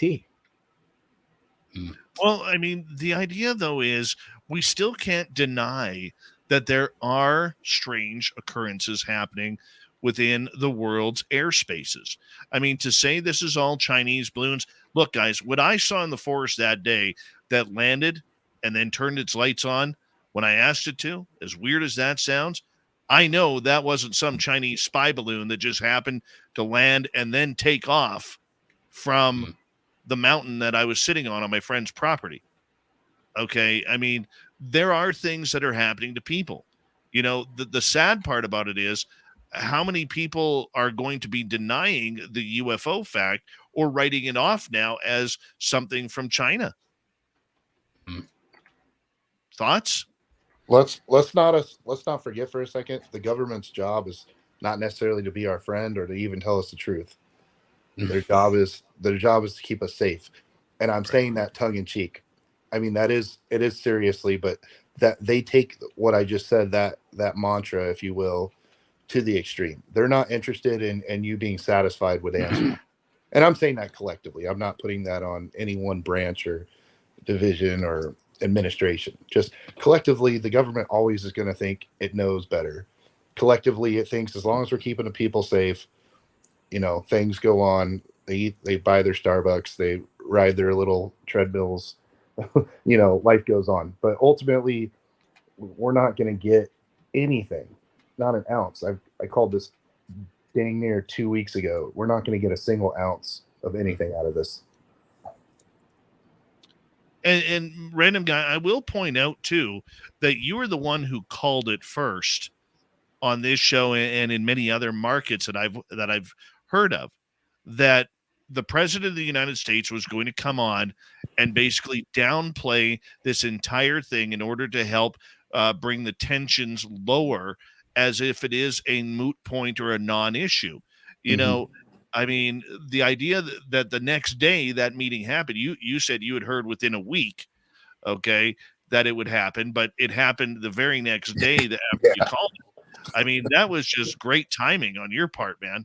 It's just part of my overall scam to bring total misinformation to the topic. Oh my gosh. I think you're trolling people now. The Marquise that I'm a complete fraud. So I don't think the exact opposite of that is true. My gosh. No, if anybody's the real deal, it's you, man. That's it. That's my whole role. Obviously, I'm a clown. I'm not a career. Well, technically, I did have a career in the government, but that's not who I am. Like, I am the wrong guy. I don't meet the mental attitude. Like, you can see your guests, all the ex-OSI guys, the AFOSI guys, all the CIA guys. They're not like me at all, because there's just like they're built different. So like I'm an outcast. I don't make any sense, and it's just kind of funny to me, and I'm having fun with it. But yeah, You're trolling. What I'm talking about. You know, random guy, there is something that like Louis Lozano gets about the kind of the same kind of flack that you seem to be you talk about, right? Where because he was counterintelligence, because he worked for the intelligence community, his position makes him look bad. Richard Doty, for example, was also he was actually used for specifically for disinformation. So when you have someone like Louis Lozano, who is a counterintelligence agent as well, but not the same as Richard Doty, there's still a stigma attached to that. It doesn't matter. People still see him as a bad actor. And so when I can see how there's, again, a relation to those people, well, Louis Lozano for specifically having that backlash for what he did before when he was in the government. And now you have this backlash because of you wanting to stay anonymous. Well, look what they've done to Louis Lozano. Why would anyone want to come forward when people like him, even people like him, are being, treated terribly? So yeah, of course. And the other thing is, I'm not coming forward with bombshell information, right? I'm not here telling you guys, oh my God, I'm exposing, I'm whistleblowing. It's not about me. I'm literally just here more or less as a favor to Dave, because he's like, dude, you know a lot of stuff. Is there a way you can like articulate this to people? And so I was a little bit surprised that I was met with skepticism, because my entire goal here is just to educate people, enlighten, try to like push the subject forward, instead of sitting here spinning in a circle chasing our tails of BS, more or less. That's my entire role here. So it's not about me. I don't have a channel. I'm not selling anything. I'm not coming forward with some crazy information. Just trying to help out. Well, we appreciate that help. For sure. We do. Yeah, man. It's nice to know you. It's a pleasure to know you. So, but the idea behind everything here, Tim, as we got about 3 minutes to go, where does the public take this? For years, the public has, along with the mainstream media, has really downplayed this entire subject as the tinfoil hat club. And now all of a sudden we're talking UFOs. It's become a mainstream byproduct of what has happened the last couple of weeks. Do you see that dying down, Tim? Or do you think that we're going to start seeing things stay right where they are and more people becoming more informed? Yeah, absolutely. This is an increase of interest. I mean, all podcasts on this topic are having an increase in watchship. And we're seeing the topic in headlines. And you know that whenever it's in a headline, those papers sell, right? And so this topic isn't going anywhere soon. And it's simply because it sells. And I hate saying that, but that's the fact. Now, is there also a lot of truth to what's going on? Yeah, there's some interesting things going on in our skies. Is it actually alien? No, it's probably not. So for us, am I super interested?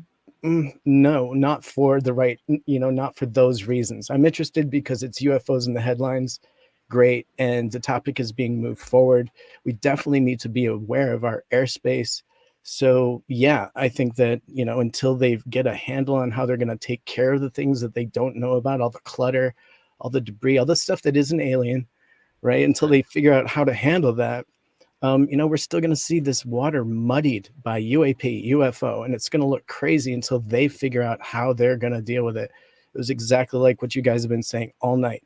It's hitting them without their cards stacked. I have a question, Dave. Yeah, go right ahead. If I'm not supposed to talk about this, please just give me the signal here. But NORAD and the United States Air Force, can I talk about them, or is that like a hot topic kind of thing you shouldn't talk about here? You got 60 seconds. I just want to ask a positive question real quick. Why is I think it's important to recognize that Ross Coulthart mentioned that the Air Force and NORAD have been keeping things from the White House. And if we can expand on that later on, but I think it's really interesting. And I think that's something that hasn't been talked about a lot, mostly because it can't be verified yet. But I find the big interest is that up until this point, the U.S. Air Force has been silent on this subject, just like you said. Yet they're 4-0 in the shootdowns, and the Navy hasn't been called for one single shootdown. Yet then again, there hasn't really been one of these incidents that occurs, except maybe the first one that could be pushed over to the Navy. The F-22 in South Carolina, the coast. Alaska has Elmendorf Air Force Base. The Yukon one was another F-22 that was brought on by Canada, which I found funny that an American broadcaster said that the Yukon was in the States, and then the one at Lake Huron. So no respect for Canada. No respect whatsoever. Little Timmy Senor, random guy. Marquise, hold on one second. We're going to get to the second part of the UFO report when we return on Spaced Out Radio. When we come back, MUFON makes a statement about President Biden. Chinese spy balloon saga continues. Is what we'll get into when we return on Spaced Out Radio. Stay tuned, everyone. We'll be right back.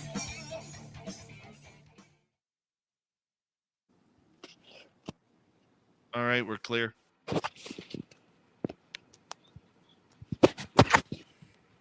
Okay, not everybody all at once. Oh, what? Well, yeah. I wasn't sure if that was a hot topic to talk about the United States Air Force and how they're literally keeping information from the White House, and that's why Biden created this new department because of that. Somebody from the Navy, this is according to Ross Coulthart's reporting, went to the Biden White House and said, "Hey, man, they're keeping stuff from us and from you," and Biden was pissed about it, and so that's why that new office is created because of the Air Force. There's a little bit more to that, I think, than meets the eye. I don't think that's so. But then we're going to go down the route of bipartisan and partisan politics. So, but yeah, there's definitely things that go on within different commands based on loyalties to political structures and stuff like that. I'm not saying that's 100% what this is, but I suspect what you're talking about could be related to that.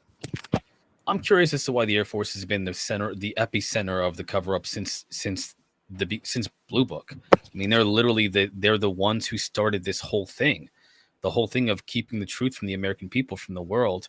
They're the ones that have been covering all these things up. They are literally the center of all of it. And NORAD, the idea that NORAD adjusted their sensors and now they're just so happen to be catching all these new objects, it's ridiculous. They've been catching these objects for literally for decades, for over half a century. It's not like they're just now discovering it. I think a lot of it has to do with incompetence, especially with these new objects. Like Stephen was saying, what the panel was talking about before, a lot of what happened with why they were, oh, by the way, this is happening and we're going to protect America. And that's why we're just now seeing it. That's incompetence. Something happened. Somebody messed up. And that's why, or many people messed up. And that's why they have to tell the American people about these 4 objects, the balloon and the 3 objects they had to shoot down. That's all it's about. It's just about covering CYA. For sure. It's a CYA thing. Sure. I also know this will piss Dave off, but NATO kind of works like the UN works. The United States funds it and we back it up, but then other people just try to ruin it the whole time instead of getting out of our way. So we let other countries pretend like they're in charge of things, and then you can get mixed signals and things get messed up. But 2-0, right, Dave? 2-0, buddy. 2-0. 2-0. Yeah. Stephen Bassett said something interesting. It might be anti-gravitic technology with the Octagon one that's actually Chinese or foreign technology.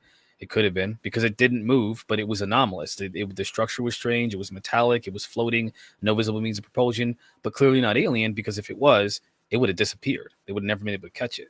So the idea that it might possibly be Chinese drone or Chinese anti-gravitic technology, I would be open to it. I don't know, but I'd be open to that possibility. Are you talking about the Alaska one? The one that was the Octagon one that had the strings hanging down from it. I'm not sure which. There's, I think it was a Yukon, or maybe it was strings hanging down. Man, that just sounds like calm. That sounds like that was odd. It's odd, but it didn't have any way of flotation and flight or flotation, and it was metallic in nature and octagon shaped. But so those are really weird. Have you ever seen a Mylar balloon with the sun reflecting off of it? It can give a look. Yeah. I don't know. I don't know. And then since they won't release the gun cam footage, how are we gonna know? We'll never. We just grasping at straws. They're like, hey guys, just kidding. We're gonna show you the Kennedy assassination because that's easier. Yeah, right. We know who killed Kennedy for real. Stop looking at Montana. We got you. Wow. There's a lot going on. Well, they believe there are many who believe that the one balloon that was shot down through all of this did come from an Illinois balloon club. That's what he's been saying, that he lost his balloon, and he's concerned that might have been the balloon that he lost. But I don't know, man. I feel like I feel like if that were the case, then man, they're really messing up. They're wasting millions of dollars on civilian, just balloons. Come on, man. If Well, that's the case, the hobby balloon would have been 10 feet, right? The size You're of talking it, right? you're talking about a $20 hobby balloon, right? Yeah, they're not that expensive. I think the most expensive one was like $150. Dude, those things are like 10 feet tall. That's a huge difference between what we've been talking about. Yeah. And a real pilot, there's no way. I'm not gonna say no way because we live in a crazy world, but it would be so hard for me to believe that a professional fighter pilot would buzz by that thing and be like, Tango 1. I don't know what that is. Yeah. Tango And 1. It looks like we need to engage. Like, what the hell? Like, the one what's of them, going on? The one was car size. The other one was a cylinder shape, and then the octagon one. None of those are characteristic of anything that's commercial. What is cylinder shape? That's a balloon. We got 15 seconds, guys. Hold on. Well, Thank you, Bob, Louis, Laura, Lala, Vaughn, Patrick, Derek, Greg, Red Panda, Carl, and Deb for the super chats. We absolutely love the support. Thank you to everybody who's given us a thumbs up. Here we go.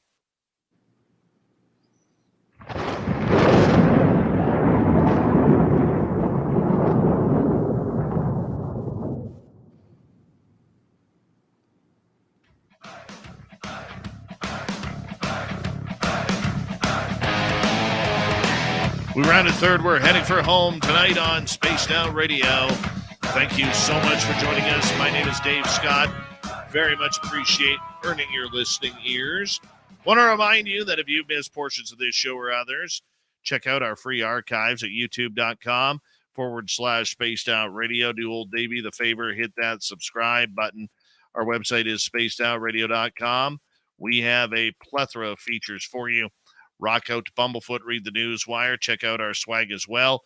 Follow us on Twitter at Spaced Out Radio, Instagram, Spaced Out Radio Show, and on TikTok at Spaced Out Radio. We continue on with the UFO report. Little Timmy Senor is here. We have Random Guy and Marquise Williams as special guests. Now, Tim, apparently MUFON is concerned about what President Biden had to say about UFOs. What's going on here? MUFON has been coming out recently with statements on everything that's going on with this topic. And so recently we did get a new statement from them just a couple of days ago, and they are dedicating themselves to stay on topic. And so it looks like they came out with this statement concerning President Biden's remarks on the recent flying objects. And in this statement, I'll just go ahead and quote, MUFON, the Mutual UFO Network, is dedicated to the scientific study of UFOs and UAP in order to benefit humanity. As the largest serving organization of its kind, having been in existence since 1969, MUFON has collected critical data that can be used to learn more about the recent high-altitude objects that were shot down at the beginning of February. MUFON's body of over 6,000 members in 48 states have documented and observed the same unidentified aerial phenomenon over several years that President Biden had referenced today. And so we concur that these specific UAP are not extraterrestrial and are likely man-made. As the latest and largest database in the world for UAP sightings, we have the capability to provide the president and his administration with the reporting it needs to make better informed decisions about what's in our skies. Today, MUFON released a report to members of Congress and their staff that references similar sightings over the last few years. Our members have witnessed hexagonal-shaped objects that look exactly like what was witnessed over Lake Huron on February 13th of 2023, over Louisville, Kentucky in 2022, Alberta, Canada in 2021, and Northern Hollywood, California in 2016. And we will continue to advise Congress on UAP matters and are available for immediate comment. What does this sound like to you guys? Well, to me, it sounds like, MUFON is finally starting to get the point that they need to be responding to some of these reports that are out there. I mean, how many times have we talked about the idea, Tim, that MUFON's been silent for 10 years on this subject? And finally, they're waking up to the fact that they need to start talking about this, getting their name more out in the public. I think that's healthy. I really do think that's healthy. They should be doing that. I'm happy to see it, but is it too little too late? I don't think it is on my end, but it is good to see. Marquise? I agree. I think it's awesome. The fact that MUFON is responding to media, to this, this national media debacle kind of thing, I think that's freaking awesome, man. I think that's a step forward, a big step forward. I hope, regardless of what they didn't respond to before, what I hope for is that they continue to respond in the future. Just to Dave's point, like, this is an opportunity for them to really step forward and be a part of the voice of the people. We're doing this thing here. You guys have been doing it forever. I'm new to it. There are plenty of people that have been doing it for decades. MUFON is MUFON. It's MUFON. I hope that they take the power that they have within, with this subject and use it for what they say their goal is, and that's to help help humanity. And that's by responding to these people, to the media, and to whatever the heck's going on out there. That's confusing to most of us, but to them, they've seen this before. Objects like this before. Sorry. No, and I agree with you on that. And I think what they need to do is they need to start really creating a media press release that really stirs up, that every time there's a comment that comes out about UFOs, MUFON should be responding. That's what strong press divisions do. And I don't think they've had that in the past. It's the same thing I've said with Galileo Project. It's the same thing I've said with the SCU. And, a weak press person or putting people in a position like that who have no clue about what they are doing, but they just want a title, is a real contradiction of terms when you're playing with the media. And if it gets the media talking about it and MUFON can keep that conversation going, I think that's healthy. Random guy, do you have any thoughts on that? Yeah, I mean, I'll play devil's advocate for you. What if MUFON's afraid of losing relevance? They didn't say anything for 10 years, and now all this funding's on the table, and they got to make a move to secure their funds and secure their position. Again, I'm playing devil's advocate here, but right. You don't say a word, and you don't say a word till you're getting out reported by every YouTube channel, pointed at the sky. And now you want to come out with statements and act like you're proponents of the people. You got to prove it consistently, even not just when it's convenient for you, or you've analyzed the beginning, the middle, and the end of the incidents, which now we are clearly at the end of those incidents. They wanted to see the whole thing, package their statement, secure funding, say, yes, we're still here, we're still MUFON, we're relevant. Thanks, guys. Now keep doing that and do it in the beginning next time, and come out and ask questions on behalf of the people if that's what your mission is. That's my opinion. And I think that's very relevant. That's exactly what I know I have been saying for years about MUFON is, what is your role? What is your purpose? If you're collecting data and you're allowing everybody who pays into it to see your data, whether that's government officials or the Joe and Jill public, okay, what are you doing with it? See, for years, MUFON used to have this attitude where if we don't talk about it, it never happened. They did that with the Robert Bigelow incident. They did that with John Ventry's horrid racial comments a few years ago. They also did it when Jan Harzan, their former executive director, was arrested for allegedly trying to pick up a teenage girl in California. They never dealt with it. And that's kind of been MUFON's trend. Even through the first 5 years of the To the Stars Academy and this topic coming forward, they didn't say anything. But I think now, because they have upset maybe some of their own people with knowing that they now have lobbyists going into government, that some of their own people are saying, hey, what are we doing here? Are we supposed to be the voice of the people, or are we supposed to be the voice of MUFON? And I think that's maybe starting to crack that bottle open a little bit. Let's go to another topic here, guys. As Tim, you are really wanting to stick along this Chinese balloon thing because, well, let's face it, it's working for you. It's absolutely working for you. But let's talk about AARO interviewing UFOs and Nukes witnesses. What's this all about? Right. It's good stuff. Oh, okay. Yeah, indeed. So you skipped one on me, but that is cool. Let's skip. So that's right. So on January 3rd, this information became apparent that someone was contacted by Sean Kirkpatrick, the director of the new UFO investigations group, AARO, and he was recently being mandated by Congress, right? And so an investigator on Capitol Hill, who we can't identify, but is the writer of this article and part of the information I'm giving you here, brought it to Kirkpatrick's attention, noting its examination of more than 100 UFO incursions at nuclear weapons sites during the Cold War era and beyond, and as reported by the military veterans who had witnessed the incidents. And so there were 167 veterans that were interviewed regarding their experiences. And Kirkpatrick was asked whether he would be able to contact the individuals, and they were agreed that he would be able to.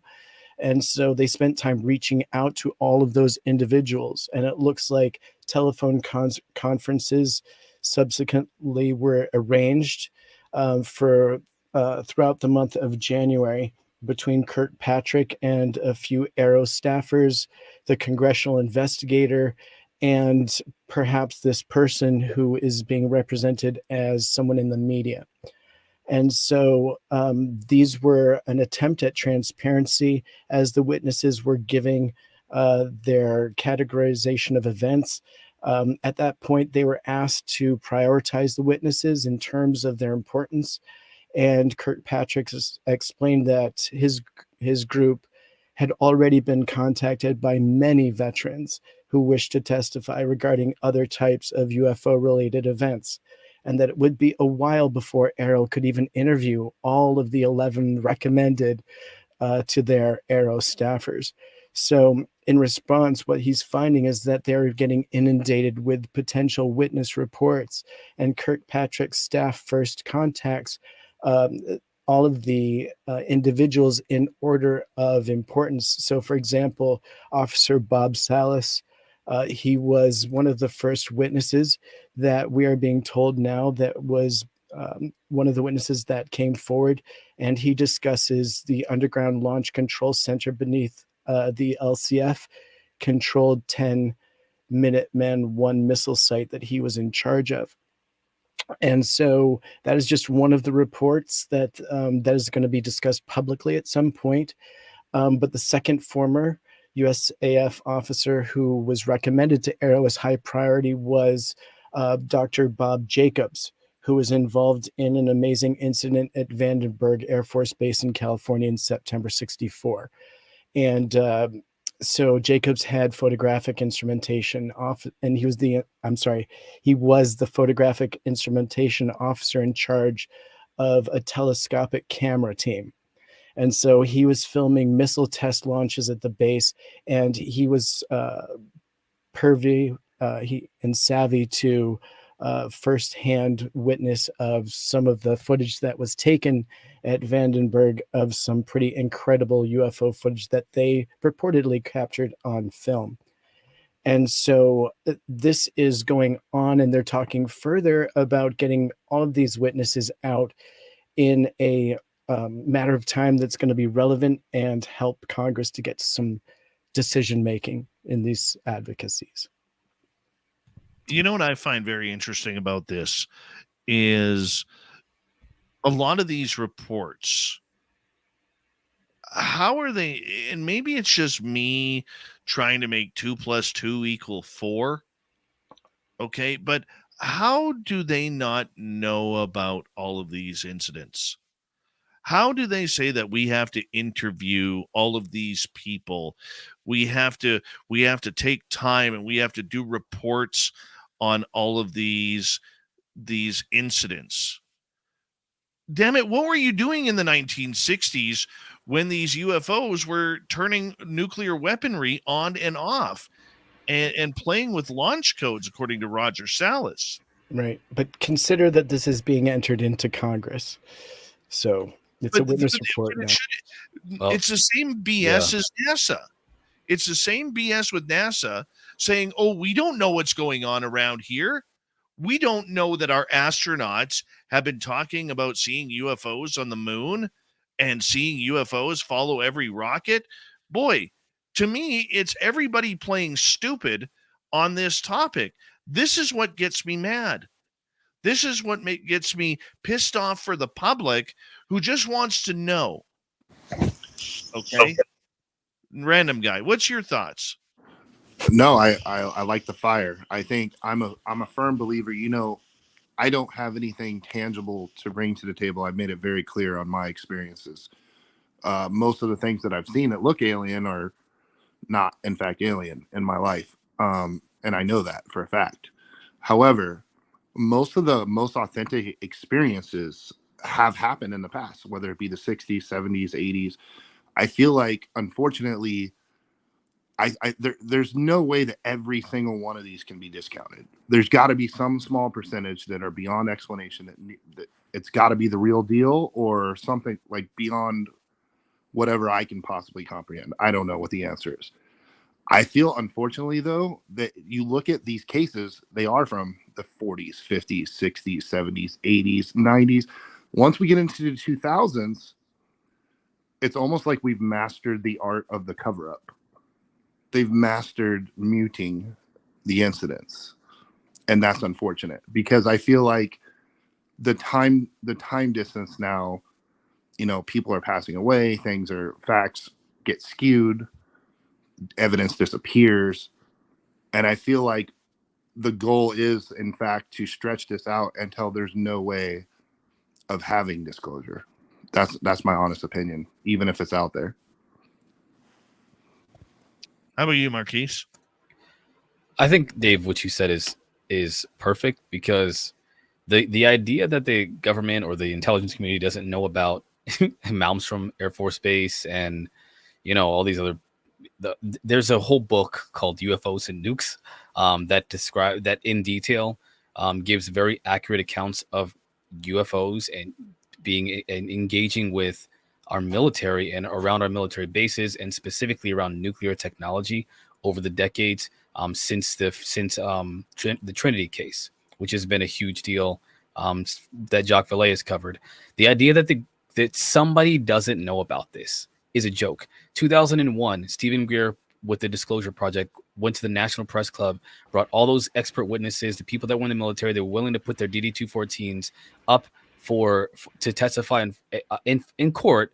And if they were lying, by the way, they can go to prison for that.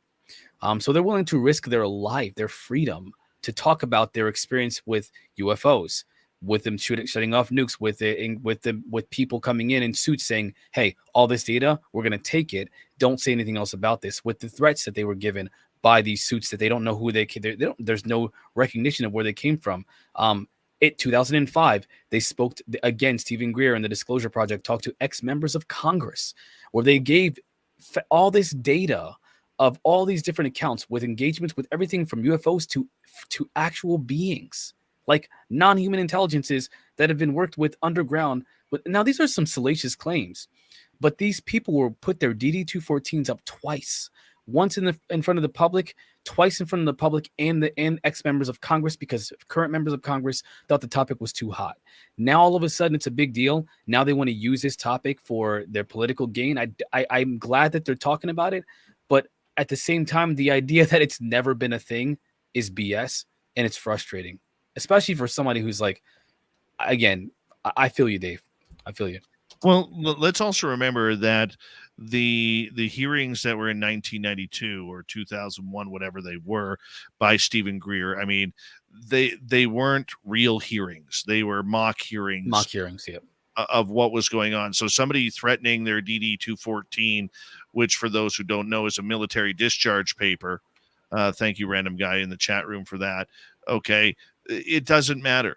It doesn't matter. I mean, because push comes to shove, who's to say that these people would actually do it for the real cause? Okay. But the idea that a lot of this stuff has been buried for decades and that they don't know about it, or there is no record of it, or now you're going to like Robert Salas, he's an old man, no offense. He's aged. He's in his late 70s, early 80s.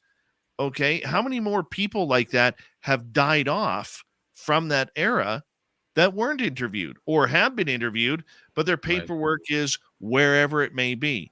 And if you're saying to me that the CIA or the Air Force or the intelligence community doesn't have a channel of records down some secret dim hallway anywhere in the United States over every incident that has happened, I don't buy it. I don't believe it. And I think it's a waste of taxpayer dollars to try and say this is all new to us. See, that's what bugs me about this whole thing. And if anybody wants to respond, we got 2 minutes. Is why are we acting like this is all new phenomena? It's not. I'll jump in real quick, and I know Marquise, you were in 11 Bravo. You're very familiar with the term the dog and pony show. Yeah, of course. So in the military, we do a lot of dog and pony shows. Yeah. We pull up and we put on. We all know what it is. We all know our job. But when the brass is coming, the media is coming, when we're going to be under a microscope, we do the dog and pony show. Oh yeah, that's where we pull up shiny and march to the orders, and we go through the motions. I think a lot of these inquisitions, it's just the dog and pony show. You would think. Tim, your call.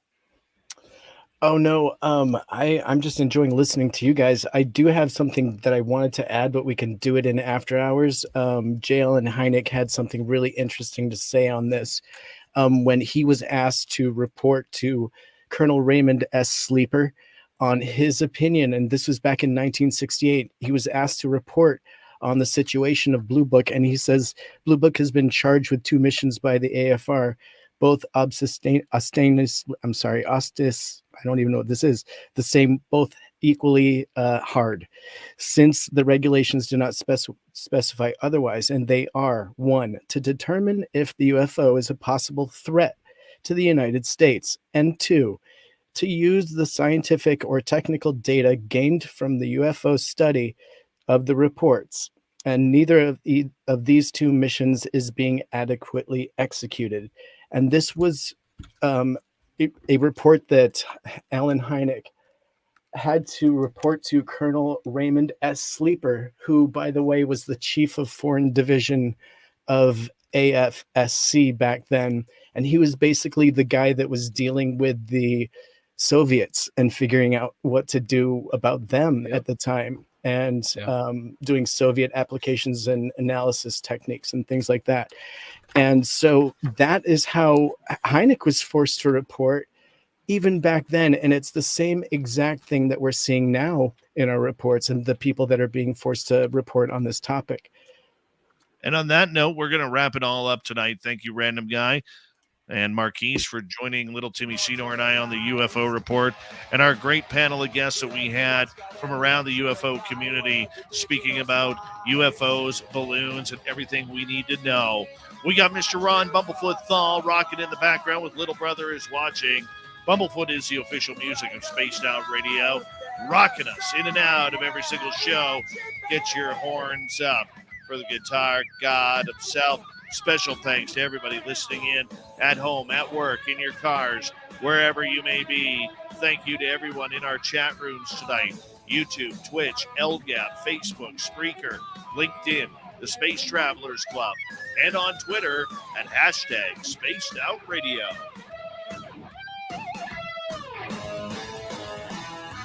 I know you're out there somewhere. Remember, this show is copyright by Spaced Out Radio and SOR Media Ventures Limited. Thank you so much for choosing to share your evening with us, because together, my friends, we're watching. We own the night. Mr. Bumblefoot, we need a favor. We need you to take us home.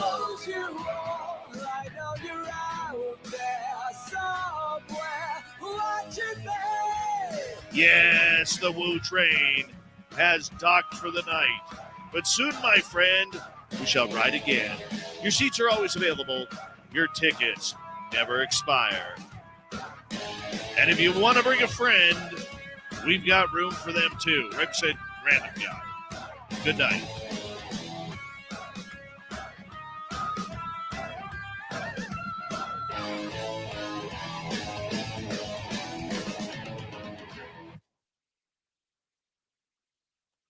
We good. Bonjour, Jean-Paul. Obi Fled. What's happening? Who else stepped in here late that I saw? Cat Chaser, you're awesome. And I think we're kind of, if you guys have any questions for Random Guy or anybody on here while we're doing after hours for about 35 minutes, let me know. Put them in capital letters and we will get it to the crew here. If you want to do that, sure. Let's do it. Let us do it. I'm just glad we got Marquise on. You guys can't bully me anymore. Wow. I've got a pretty similar perspective. I mean, we've talked about extensively about, our perspectives on the phenomena. We still differ. Pretty. But I'm just tired of getting railroaded. Don't worry, man. I get it. I'm joking. How you doing today, Timmy? I'm all right. Yeah, just all right. Yeah. Quiet over there, shy guy. Yeah, it's good to see you, man. It's good to see you, Tim. Good to see you guys too. I've been in a family of people that are just all sick, and I'm the only healthy one. So I've been living in my little workspace bubble, washing my hands like a crazy person, trying to not get what they have. That sucks. Yeah, but also meanwhile digging up treasures, because I was going through my books and I flipped through this book. This is a first print of J.L. Hynek's book, UFO Experience, a Scientific Inquiry. And I got to tell you, I flipped right open to that quote that I gave you earlier. And if you don't mind, can I finish it up before? Yeah, go right ahead. We do have questions building up. But Cool. Let me just hit this before we get off Blue Book, because it's interesting to hear in his words. Summing up, he says that the methodology of Blue Book is unscientific in that no scientist would ever test only for a preconceived hypothesis and rule out summarily even the possibility of another hypothesis. He would manifest scientific curiosity about the matters in hand. He would attempt to find patterns in data rather than handling each datum as though it was existing in a vacuum. In a case after case, Blue Book, for instance, has dismissed a case because their local air base reported that no aircraft were in the area. In that event, argues Blue Book, the observer obviously must have been deluded. The proper scientific approach would, of course, be to seek a solution that is consistent with the basic data of the report and not with the working hypothesis. So he just shows that all of the previous research that they were doing was just to reinforce the fact that this was a threat. They needed to spend more money on it, and that they weren't really interested in the actual UFO topic. And that just depicts his absolute frustration with the whole program. But it's interesting that the threat narrative was being held over him the same way it is today. Solid. The more things change, the more they stay the same. I have something about the threat narrative, but I'll save it because I know we're moving on. So, okay, let's get to Nancy's question here. Random Guy. The U.S. government tap dancing, trying to keep up with technology. Too many tech guys or tech eyes to the sky. No, I don't think it's that. I think if this was our stuff, unless we're on the side of the bell curve, that's absolutely we're in the worst case scenario and our government hates us, which clearly I don't believe. If it was our stuff, you wouldn't have heard anything. They would have just disappeared. You know what I'm saying? So I don't think they're worried about that. You guys see, and unless you're in a very few random places at the right time, you're never going to see anything you're not supposed to see. You're not going to hear about it. You're going to hear your sister's brother's cousin's neighbor tell you a story, but you're not going to be able to prove anything, and you're not going to see it. So I don't think they're seriously worried about that, or any of the narratives of the past recent news has anything to do with that.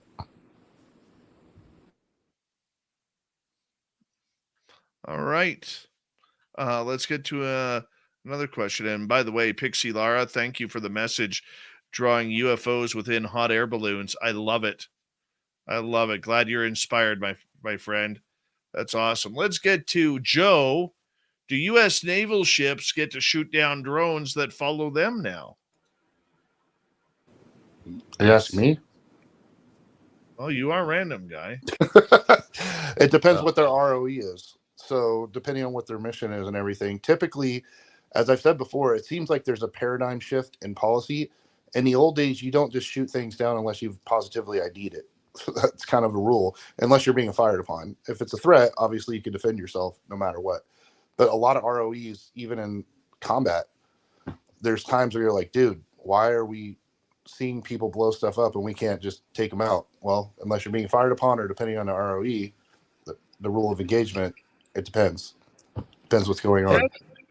You had a buddy of yours. You told this story here a couple weeks ago about your buddy who was on an aircraft carrier who had one of these things come out of the water, hover right at the flight deck, and then shoot off into space at 68,000 miles per hour, which was they thought it was broken. They're like, our speedometer is broken or whatever. Okay. So if something like that happens, where I don't want to say that that whatever that craft was engaged the aircraft carrier, but it was obviously showing off for it, like, hey, look what I can do. I mean, is that not threat enough to try and take it down, or are they too bespectacled to nothing do you that? could do with that against that technology? That's why it's laughable.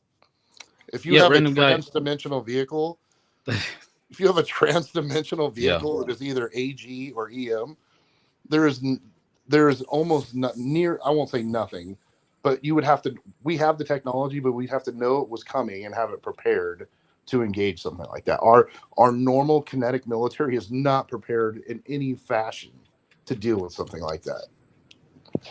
Random guy, to that point, there is I don't know if you've seen the Weaponized podcast, but Jeremy Corbell talks to somebody named Gutierrez. I can't remember John. I think John Gutierrez, I believe. And he talks to he has a couple of his buddies that are on these Navy ships that are talking about encountering these anomalous objects while they're out there into sea. And he said they have technology to disassemble drones. Like they could, whatever it is, it can disassemble drones from the ship, but it's not working with these objects because they're not drones. Right. So and they're definitively like concluding, hey man, whatever these things are, they're defying, I think so. The technology he's talking about, I won't go too far into it, but imagine basically I'll super simplify this. They could point something at the drone and kill it. Literally, like, blink, you're not flying anymore. That's actually one way without blowing it up. Yeah, they disassemble it, which is freaking awesome. But it also says that these things are obviously not drones. So to like Mick West and like Steve Greenstreet, who are like, oh, they're just drones. They don't know what they're talking about. They don't know what they're seeing. Well, they're verifying that these things are not drones. So yeah, my buddy, the story Dave's talking about, it just literally happened in the last month. Wow. And a guy I know personally, trust with my life, literally, he's like, we laugh about. So like, when you're in the know of things, when you know a lot of things, you don't usually get spooked out because you're just kind of like, we just laugh about everything. Because if we see something that's crazier than what we already know, because we know crazy stuff. So like when we see stuff, we're like, all right, bro, well, I guess it's aliens. Like, but we laugh about it because you're so helpless. Like there's nothing you can do. It's just like, dude, I thought I knew some crazy stuff, but geez, what the hell was that? And it's on such a different plane. And we're talking about combat veterans, military veterans, government intelligence people, like very, very capable individuals that have the medals to show it, and we're just kind of shrug at each other and drink a beer and talk about it. It's just funny stuff. But I get it. People want to know the answers to those things. But that's why I believe that, I don't know if it's 1% or what it is. I believe the stuff is out there, dude. I just don't have the answer. And every time that I go down the rabbit hole, it always leads back to the water. Every single time. Every time. Yeah. Let me ask you this, random guy. I mean, considering everything that you know from your end and that you've learned from conversations with your buddies like that you shared with us, is there a set, never mind the reporting aspect of everything, but after all, these men and women are human. okay, and they have their own beliefs.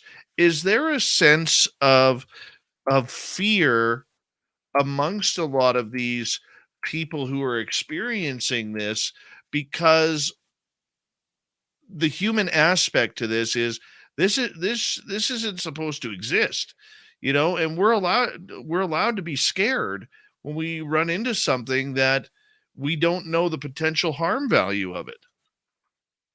No, that's a fair question. And I grew up, I kind of told Marquise this, I wet my bed till I was almost 8 years old. I was afraid of everything. I grew up with anxiety. And the only reason I'm saying this is you can train yourself to compartmentalize and do things beyond what your own mind allows you by training yourself. Right. So when it comes to military people, it's not that they don't get afraid. You just put it in a box. That's why we get PTSD. That's why we have issues. That's why we don't sleep, because you're just it's not normal to kill people. It's not normal to worry about killing people. It's not, you know what I mean? Most of these jobs and positions are high stress, high anxiety jobs. And at least in my age group, when I was in the military, most of us were at least around combat or knew people. Even if you weren't a direct firefighter, door kicker, you know about combat directly, or somebody you care about does. And so you learn to compartmentalize. So I think instead of, it's literally you adopt super dark humor. We make jokes, terrible, inappropriate jokes about death, things that go bad and wrong, because it's a coping mechanism.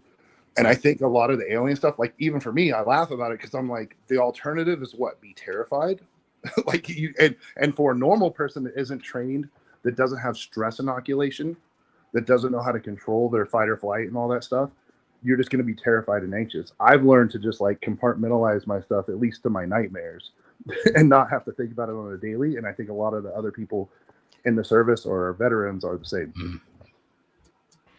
Right. So let me ask you this hypothetical. If you had a close encounter, how do you think you would react?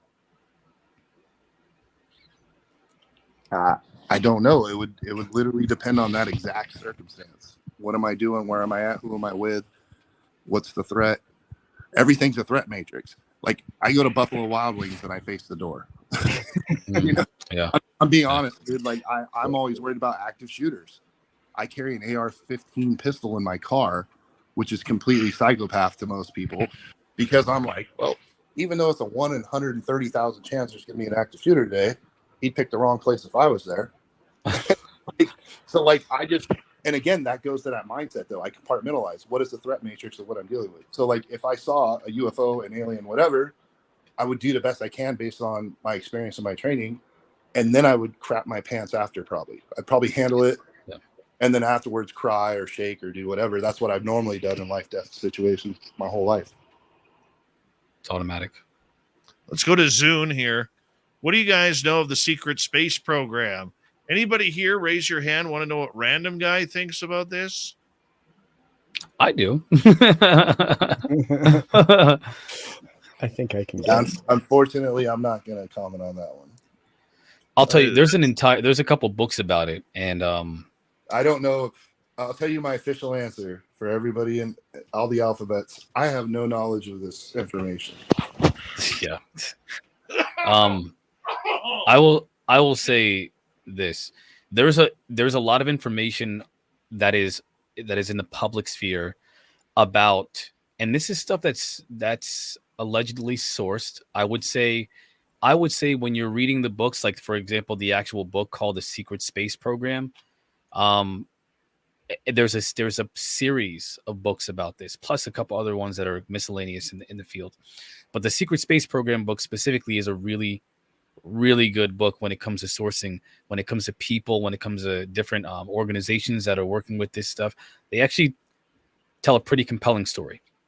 I don't know what to believe personally, because there's nothing that you can verify. This stuff's so secret that however they got these books written, I don't know how they passed. I don't know how they got it passed. But they did, probably because it can't be verified. But I think it's compelling. And if you guys have the time, I would say do your own research with that one and make your own conclusions. I don't know. It sounds very interesting to me. I'd love to hear what you find out. Well, one of these days we can talk about that, because I should probably take some notes talking to you, because there's some organizations that I'm not familiar with, some people in positions of power, positions to direct these programs, resources to these programs that are pretty interesting. I mean, again, it's compelling, man. I mean, they mention real names and real program. Like, I don't know how to again, I don't know the programs. I have to write Special them down. access programs. They're SAPs, but there are like, they have code names for all of them, and there's so many code names. That would make sense. I feel like I'm not familiar with them, but that would make sense. That's how it works. I feel like it's intentional. They intentionally confuse people with like a ton of different code names for all these different programs that are essentially part of the same thing, but they compartmentalize even them. So it's hard for people to know what's going on. There's a guy on. Go ahead. I'm sorry. No, go ahead, man. No, I was just going to interject on the code name stuff. The code names actually have a rhyme and a reason, but you have to go high enough to understand how it all connects. That's why it's confusing, because you will never know. Like, I'll never know. I mean, you have to either believe it, or you just take it as somebody who's really good at writing fiction, really good at writing fiction. I told you before I die, I'm going to write like a sci-fi movie, and it's going to be awesome. And you all should watch it. Based on complete fiction. No way based on anything else. You know what bothers me about this, Tim? I think, well, I don't know if my perspective about the threat, since we have a moment here. I was talking to somebody about this the other day. I'm not sure who, because I talked to so many people. Polar bears are a threat if you're, are in their, where they live and part of their ecosystem. Bacteria can be a threat. Literally, bees can be a threat, especially if you're allergic. Birds can be a threat to pilots, because, hey, if one gets big enough, gets caught inside of one of your engines, you're screwed, man. You got an engine down. A lot of things can be considered a threat. So the idea that Luis Elizondo is kind of puts out that threat narrative, as people say, I think people are misinterpreting what he's actually doing. I urge people to not let bias affect how you see what's being said. Listen to what's being said, and then use your personal reference of what would be considered a threat yourself. Your stove that you cook on every single day, especially to your kids, is a threat. So it could be a threat. I mean, you use it as a tool, but a weapon can be a threat. Again, there are so many things that can be a threat. When your job is, as Random Guy says, is to protect the American people, you need to take threats seriously, especially ones that could lead in loss of life, or affect civilian life. So I think that it is an appropriate measure to take to classify this phenomena as a threat to aviation, for example. Pilots are talking about having near misses with these objects, whether or not they're ET. I mean, we're talking about these things being squares within, a circle within a square within circle. We're talking about them traveling 60,000 miles per hour. We're talking about them appearing in front of a pilot's cockpit, literally within like a few feet from their cockpit while they're flying at the same time. How the heck can anything do that? Well, that's kind of terrifying for a pilot. They say they can't even see. There's been accounts where pilots have an object appear directly in front of their cockpit and they can't see anything in front of them. Well, that's a threat. I mean, they're not trying to hurt anybody. They haven't hurt anybody, but that can still be considered a threat. So I think it's a fair assessment. And I think that people really need to think about what that word means and how we apply it in our everyday life to things that we experience that are as tools, for example, or as just everyday life. That is also, there are threats. There are threats everywhere. But our job is to live life, not to analyze threats. So, all right, let's move on to Bobby here. Do you guys believe that many people, are being targeted with harassment weapons of electromagnetic radio wave, microwave type way, causing pains, sleepless nights, things like that, and being stalked? Up until recently, I would say that it's mostly paranoid. But I could tell you this, Random Guy, do you remember when you mentioned to our audience a couple weeks ago how you got a phone call? Yes. You know what's weird about that? I meant to tell you about this. I apologize in advance. My main computer that I broadcast on I'm very careful with the sites I go on because this is my main computer and that I have to be careful with everything that goes on with this computer. Because, I mean, what this studio right here, the equipment that I use is thousands of dollars. And, you know, I don't have thousands of dollars to replace it. And what's weird about it was, it may have been me going onto one of my sports websites or whatever I do. Okay. But I found it really coincidental that all of a sudden you get the phone call and my computer ends up with malware on it, switching my Google over to Yahoo all the time. And I Googled that, you know, trying to figure out how to fix it. And I thought I fixed it a couple of times, but apparently it was a very slow working malware that could really do a lot of internal damage to your computer. And one of the sites that it does, one of the things it does is if you are hooked up to Google Chrome like I am, it switches Google over to the Yahoo site. And random guy dropped. He'll be back. But I found that kind of interesting. You know, coincidental, probably nothing that I don't know if the government was in my computer or not. Not saying that. But I would say disconnect it from your internet at nighttime when you sleep. If I were you. Never know. I'm just saying. I mean, if it's not government, it could be just a random hacker. I say disconnect your internet when you're sleeping. Could be. I'm not sure. I just found that interesting.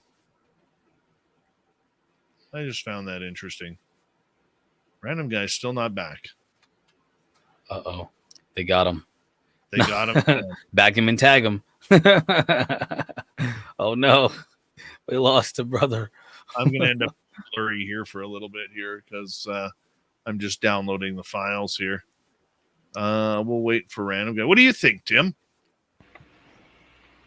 You know, I have a hard time, with that. I don't want to think that is happening, that people are being singled out. That's not something I want to think is happening. So yeah, that's pretty nefarious. And that would mean, you've got a lot of people working against certain things. And I don't know. That's very conspiratorial for me. Is it possible? Absolutely. Would our, opponents potentially use something like that against us? Sure.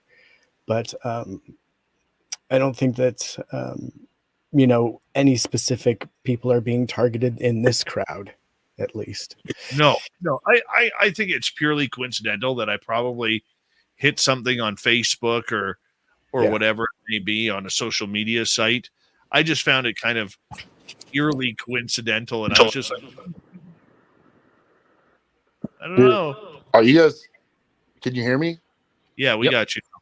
Dude, I thought you went down. That was trippy as hell. You started talking about shit, and then literally all my internet went out. My lights flickered. Like, no way. I'm not joking right now. Everything cut to my whole house.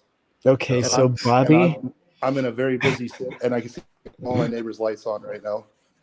Wow. Bobby's watching. All right, so let me go check. I'm literally walking. This is a trip, you guys. That's so creepy. They right would never as dare. that question They would came never up. Dare. Mother F. No, they would never dare do this. Hold on. I'm right when that question came. I'm literally looking out windows right now. My internet's dead. My power came back on. It surged, but my neighbor stuff never went out. You've just been targeted with harassment weapons of electromagnetic radio wave or microwave technology. That's why I'm laughing. I'm like, you guys wouldn't dare.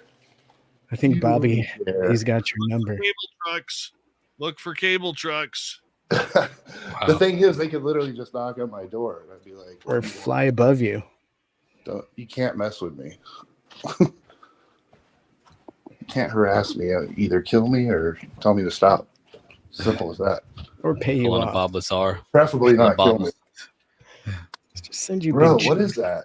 That is so trippy. Like, I don't trip out, but I'm tripping right now. That was weird. Get your camera out. You got some aliens coming in. Wow. You got some aliens coming in. Well, I guess we're okay. Sorry. I don't know why. I started messaging you guys. I was like, what happened to Dave? Everybody's like, no, it's happening to you. I was like, oh no. They're about to breach. Well, I mean, to kind of answer that question that was just up on the screen and kind of what's going on, consider this case that I just found. In the early morning hours of April 22nd, 2022, FlexJet 1359 was flying from Boston to Massachusetts. I'm sorry, from Boston, Massachusetts to Huntsville, Alabama at 45,000 feet. And according to the pilot, he was notifying Washington AARO traffic control that a string of lights 10,000 feet above and directly overhead. And then the aircraft subsequently experienced a double altitude reference system failure and a double autopilot system failure at the same time as it passed beneath the series of lights. And at that point, the unidentified aircraft's lights turned off and the flight crew could still observe something there. And so the entire encounter lasted no longer than 5 minutes, and crews on 3 nearby commercial airline flights also reported seeing the string of lights. And later, this was reported, and all of the people got together and discussed this.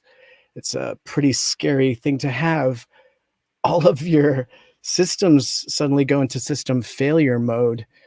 As a pilot, is that something that is usual? Could it be interference? Kind of like what your question on the screen was, potentially. What do you think, random guy? Honestly, I don't know. I'm still tripping from what I just experienced. Like, I'm looking around and like everything's rebooting right now, and I'm literally like, every once in a while, it's kind of like what you asked me earlier about the what would happen if I saw it or somebody saw it and they'd freak out. It's in that scenario where it's like, well, this is it. Like, they're coming. So, and instead of freaking out and hiding or crying or going under my sheets, it's like, well, grab the Glock, grab the rifle, grab the vest. It's like, here we go. But then once that my adrenaline dump, and that's the weird thing about me also, I know it's kind of a off topic, but like when my power goes out, I immediately have an adrenaline dump. The first thing I think is somebody's breaching. Like, I'm a weird guy. Are you in a flak jacket right now? I was for a minute when the power dropped and everything dropped. I keep it on my wall. It's like it goes on, rifle goes up, and I go to work, and it's freaks. So now I'm having that like shaky dump after you clear. It's a hard thing to explain if you haven't shaky done dump. I think I just had one of those before the show. Not an actual dump, but like the adrenaline. Oh, no. Like you get cold and like shaky. It's weird. Wow. It's like after you finish. It's like after you finish another adult activity, and you kind of feel spent. It's a similar. Wow. It's a similar feeling. Oh I'll my keep gosh. I'll keep it PG. Oh Jelly my legs. gosh. Okay. Yeah, exactly. Yeah. You feel the same when you're recovering. But yeah, man, it's totally viable what you're saying. I'm just tripping out right now. Wouldn't be the first time something weird happened during one of Dave's shows. No, blame me. He always blames me. Star Scarred is asking, when you mention water, random guy, any specific locations? So a ton of me personally, I don't know the locations, but like, actually, I'll just go ahead and tell the chat because I told you guys that it's not my thing. I've mentioned him here before, Monkey Works. I know I'm not trying to like plug. I don't know him personally or anything, but he does a lot of good intel briefings on a daily basis. And his latest channel video I saw this morning or earlier today at lunch, he actually has what they think could potentially be an underground base offshore. And so if you're interested in that kind of stuff, that's a great follow. I don't know if that's allowed because I'm not affiliated, but I'm just telling you real stuff.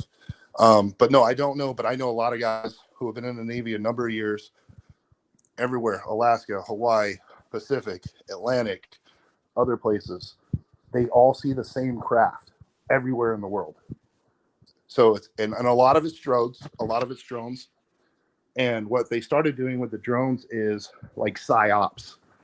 So like, I guess the Chinese and whoever else, they're doing these games where they try to specifically make the light clusters look suspicious and stuff like that.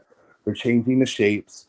And that's why when we heard about the stuff going on over CONUS, I hate to say balloon again, but the objects, and they're different shapes. Oh, we had a cylinder, we had an octagon, we had all this. I'm like, that matches what my Navy friends are telling me they're doing with the drones. They're trying different shapes, different, as like I have to assume it's a psyop because there's no tactical point of doing that. They're not actually attacking us. They're flying around. They're doing things to make sure that we know they're there and to mess with us. So I don't have, but it's definitely internationally happening. And do you think potentially some of those drones could have like onboard lasers and things to appear more bizarre, or have tactical lasers on them? Yeah. So like, well, you guys have seen like the Olympics and stuff, right? Where these things fly around with lights, and they can project if there is clouds or smoke or fog. You can project images at a distance, right? So if you had a team of drones working in a cloudy environment, they can make it look like Jesus is coming down if they wanted to. I mean, really, optically to the person on the ground, they could do a lot of cool stuff. Yeah. I mean, I just think back to my family's experience where we saw something that looked like a Tic Tac fire a beam of light and create a three-dimensional box of white light. And it sat there without moving for like a minute and a half. And I'm like, boy, could have been like that, for all I know. Do you think it's potential that even over Seattle, do you think that back in 2019, something like that could have been done, knowing now what we know? For sure. Why not? Sorry, I had to cough. I didn't mean to keep my answer that short. No, I think for sure in Seattle, huge Navy area, right? Yeah. It makes sense. Anywhere in Florida, you tell me anything around Long Beach, Pensacola, North Carolina, Virginia, Seattle, like right away, I'm like, for sure. Like, no doubt. That makes sense. It's completely in the line of reasonable, straight line logic to why they would do something would appear or test or manipulate in those areas. Banger Island is right there, right? So, and actually Banger was 10, like as the crow flies, miles from about where my sighting was. So yeah, there's a Banger, the sub base there, and that's a nuclear sub base, which is crazy to think of just 10 miles from Seattle. But yeah. Chris said, why Long Beach? Not Long Beach specifically, but near Long Beach, there's things there still, even though most people don't know asset-wise. All right, let's go to YJ here. Kind of similar question he calls you the Randalorian. I like that. Now that Google Earth has a USO base listed off the West Coast, does it ring true, or is it part of the balloon BS? Here's the thing, guys. I'm telling you straight up. I believe in the USO stuff. I 100% like more than the over the land stuff, because most of the over the land stuff, I could debunk it myself. But I see this water stuff, and I know people that are. I don't have a single friend in the Air Force that's like, hey, bro, I saw this one thing and it's so crazy it would trip you out. And I'm like, okay, that sounds cool. Tell me about it. And I'm like, okay, I kind of know what that is. My Navy friends, I'm like, dude, what the hell was that? Like, they're doing weird stuff in the water, man. And I've told you guys since jump, I think that's where, I don't know if it's us and it's just like super secret and I never heard about it, but like that stuff trips me out, man, the way it works, because it doesn't make sense. It literally required for you to fly at that velocity through multiple mediums, meaning going from air to water back and forth without having any kind of kinetic impact or gravitational effect on the craft. Come on, man. That's wild.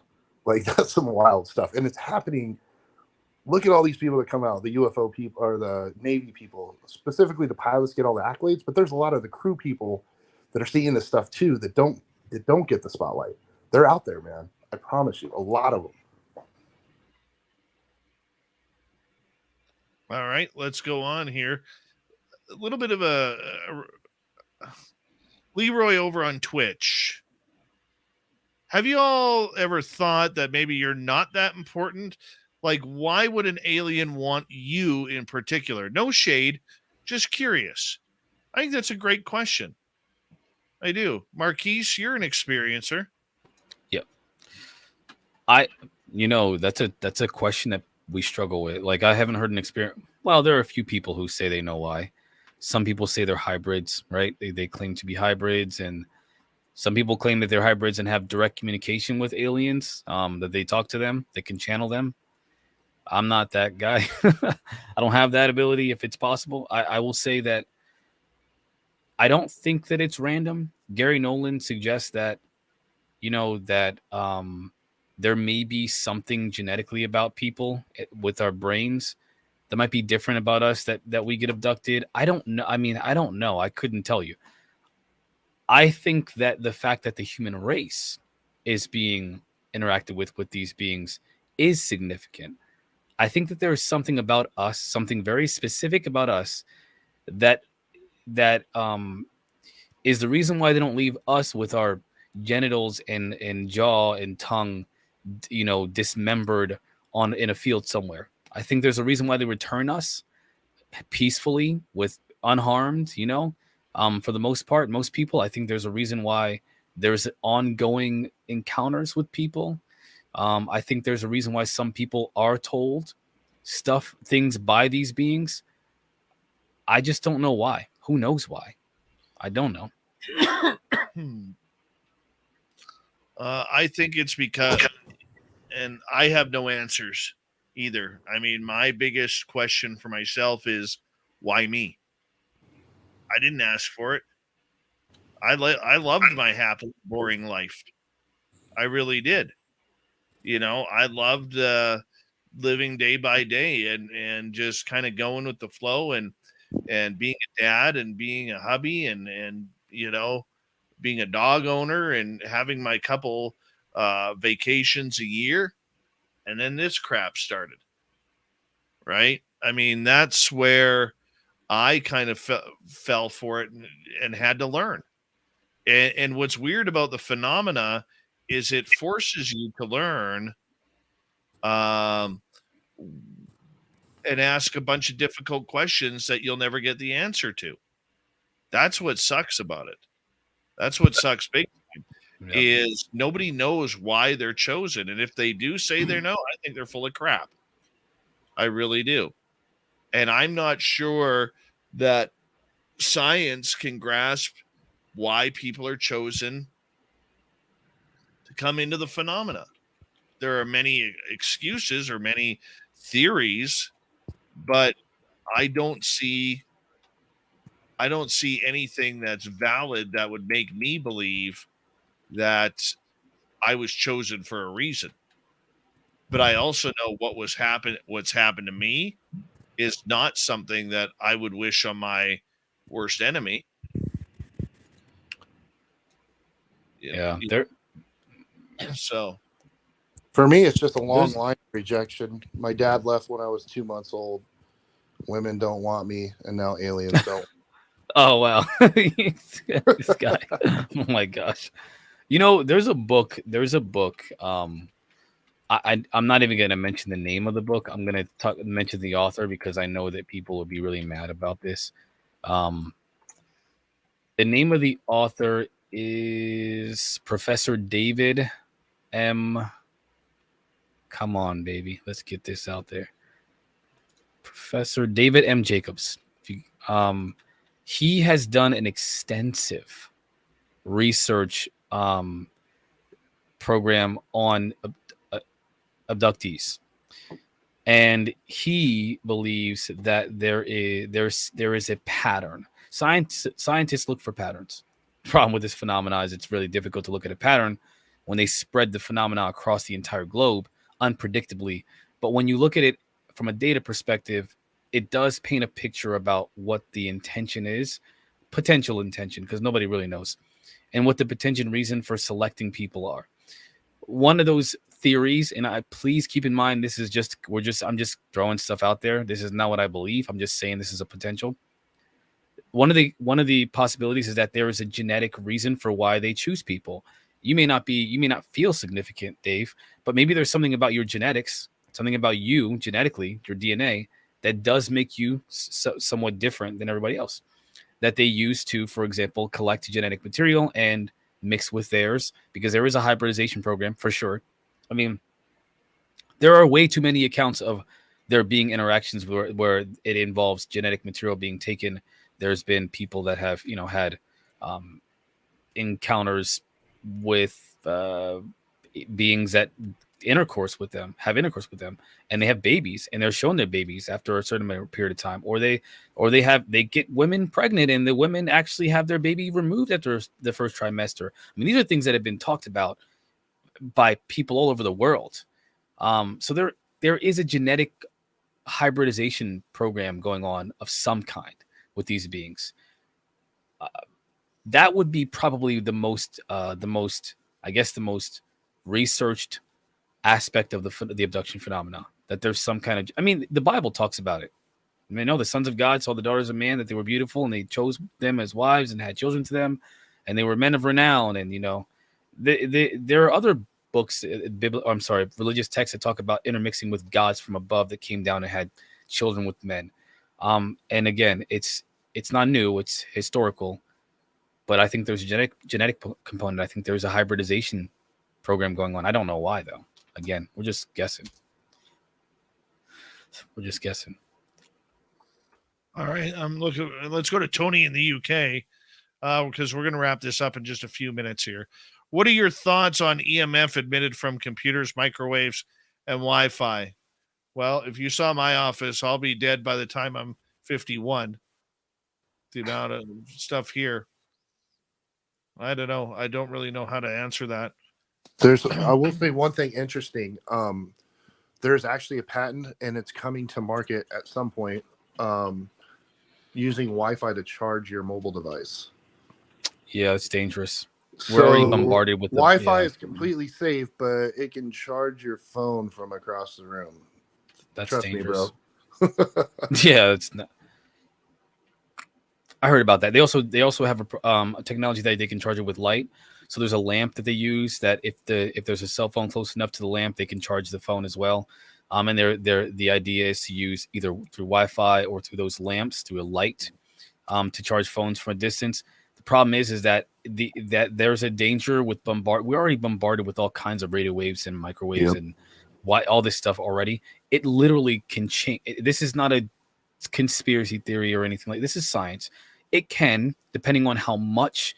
The reason why scientists don't worry about it is because it's a very low level of radiation, a very small amount of these waves. But there is a danger with all of them bombarding us at any given time. And so the more that they keep putting into our biology, the more danger there is to increase in cancer, increase in genetic anomalies, and all that kind of stuff. So I don't think that's a great idea. Yeah, there's a couple of things with that. So I was actually a certified radiological worker, because of some of the places that I've worked for the government. And so we had to go through all this training, and they're like, yeah, so here's the radiation training, here's this training, because that's what we're thinking, right? Like, I don't want to get nuclear radiation. And they're like, oh yeah, but don't worry about, there's also this laser radiation over here, and then there's RF radiation over here, and there's this and I'm like, bro, how am I even gonna have kids? Like, and then here's the most interesting part. I think we're on the cusp of going full circle. Tesla, free energy through the air. I think we're almost there, and we're gonna have to mitigate the frequencies and the radiation and all that stuff. But literally, we are almost there, and it's gonna be public. It's gonna be known. It's not gonna be some hidden technology. It's coming. I truly believe it. Bear with me here. That would be interesting.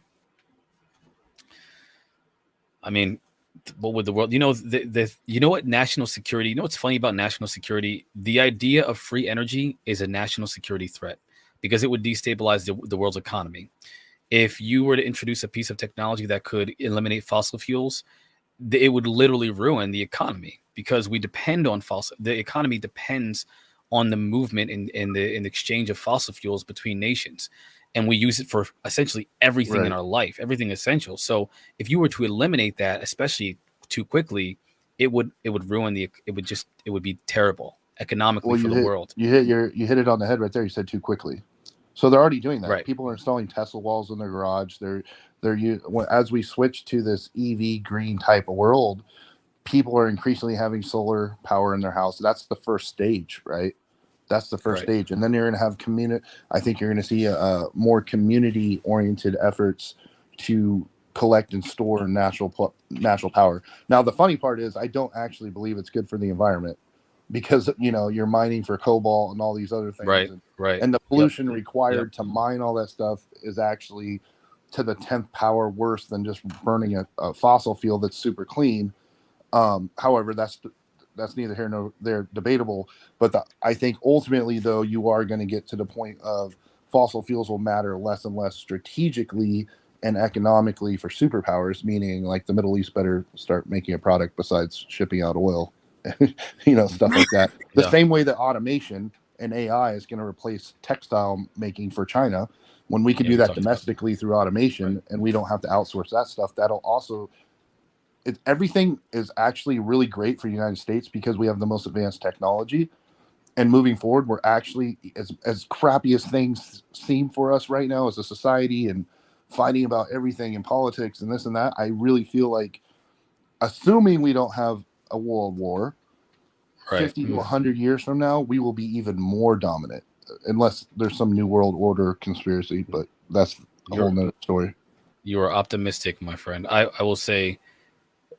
you're optimistic. I hope you're right. I would really, it would be great. But I think that, to get into the woo, like Stephen Greer's idea of 0 point energy would probably be the best option for humanity if the government would stop playing. Well, let me rephrase that.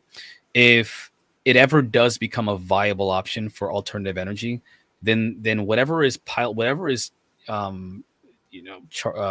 fueling this craft would probably be a better option for alternative energy than anything else, because it's not emitting or it doesn't need any kind of a ton of resources to mine in order to produce this energy. It's pulling it from the vacuum of space itself. Yeah, so but I think it would be mini nuclear though. I don't know. I mean, I guess we'll see. We don't even have the information about how this stuff works because they shelf it. They get the information. There was just Gary Nolan just did an interview and he mentioned about how like these projects that have been done, they've been outsourced from the government by the military or whatever to like college universities. They'll get data on these craft, these metamaterials. Then they'll take that data that the college universities are studying, and they'll never see that data. The college doesn't see that data anymore. So they'll figure some things out about it, give it to the government because they're being paid by the government or by the military or whoever, and then that information is gone, never talked about again. So we'll never know. I mean, maybe we'll never know. Maybe if we take your optimistic outlook, one day we will see a better future. But I'm not as optimistic about humanity as you are, my friend. Come on, hang in there, buddy. You got kids to care about. I'm hanging in there. Let's end on a positive note because little Timmy Senior has got to get to bed here. Sorry, Yeah. And I got to get up. You, Timmy. You never shut up. Marquise, how many of your 26 kids are aliens? That's what I want. Probably all of them. If they're anything like me, they're all alien. Marquise is the Nick Cannon of the UFO world. Oh yeah, that's for sure. Got a little army here, man. I love it. I was born to be a dad. I was born for it. I'm telling you. You're a good father, man. Thanks, man. Yeah. We all are. bunch of good That's dads for sure. around here. Yeah, man. You know, but anyhow, we're gonna say good night, and tomorrow night on the show, who the hell is on here? Deb Cobble, pardon me. We'll talk about extraordinary contact, life beyond intruders. So if you want to learn more about ET contact, tomorrow night's the show, 9 p.m. Pacific, midnight Eastern. Thank you to Bob, Louie, Lala, Vaughn, Derek, Greg, Red Panda, Carl, Deb, and Laura for the amazing super chats tonight. It's a great way to support what we do. Thank you to everyone who's given us a thumbs up, thumbs down. If you haven't already, hit that subscribe button, ring that bell. And we are working hard to try and get everything moving bigger and better here on the Mighty SOR. So thank you so much. We will talk to you guys all tomorrow night. And remember, if you are going to our Vegas party, unlike someone down here, okay, you know, I'll be there in digitally. Yes, you will. Make sure you guys email in at info@spacedoutradio.com. Our VIP tickets, there's just over a month away to get our VIP tickets. They're very cheap at $100, or if you want just regular tickets, you can for $60. We got a great list of guys that are going to and researchers that are going to be there in all forms, and we want to see you all there. So come join us in Vegas at the Golden Nugget, May 19th through 21st, and let's get to it. So tomorrow night, guys, we'll see you for Deb Cobble.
Stay healthy, my friend. You too. You need bail money, give me a call. Always, Dad.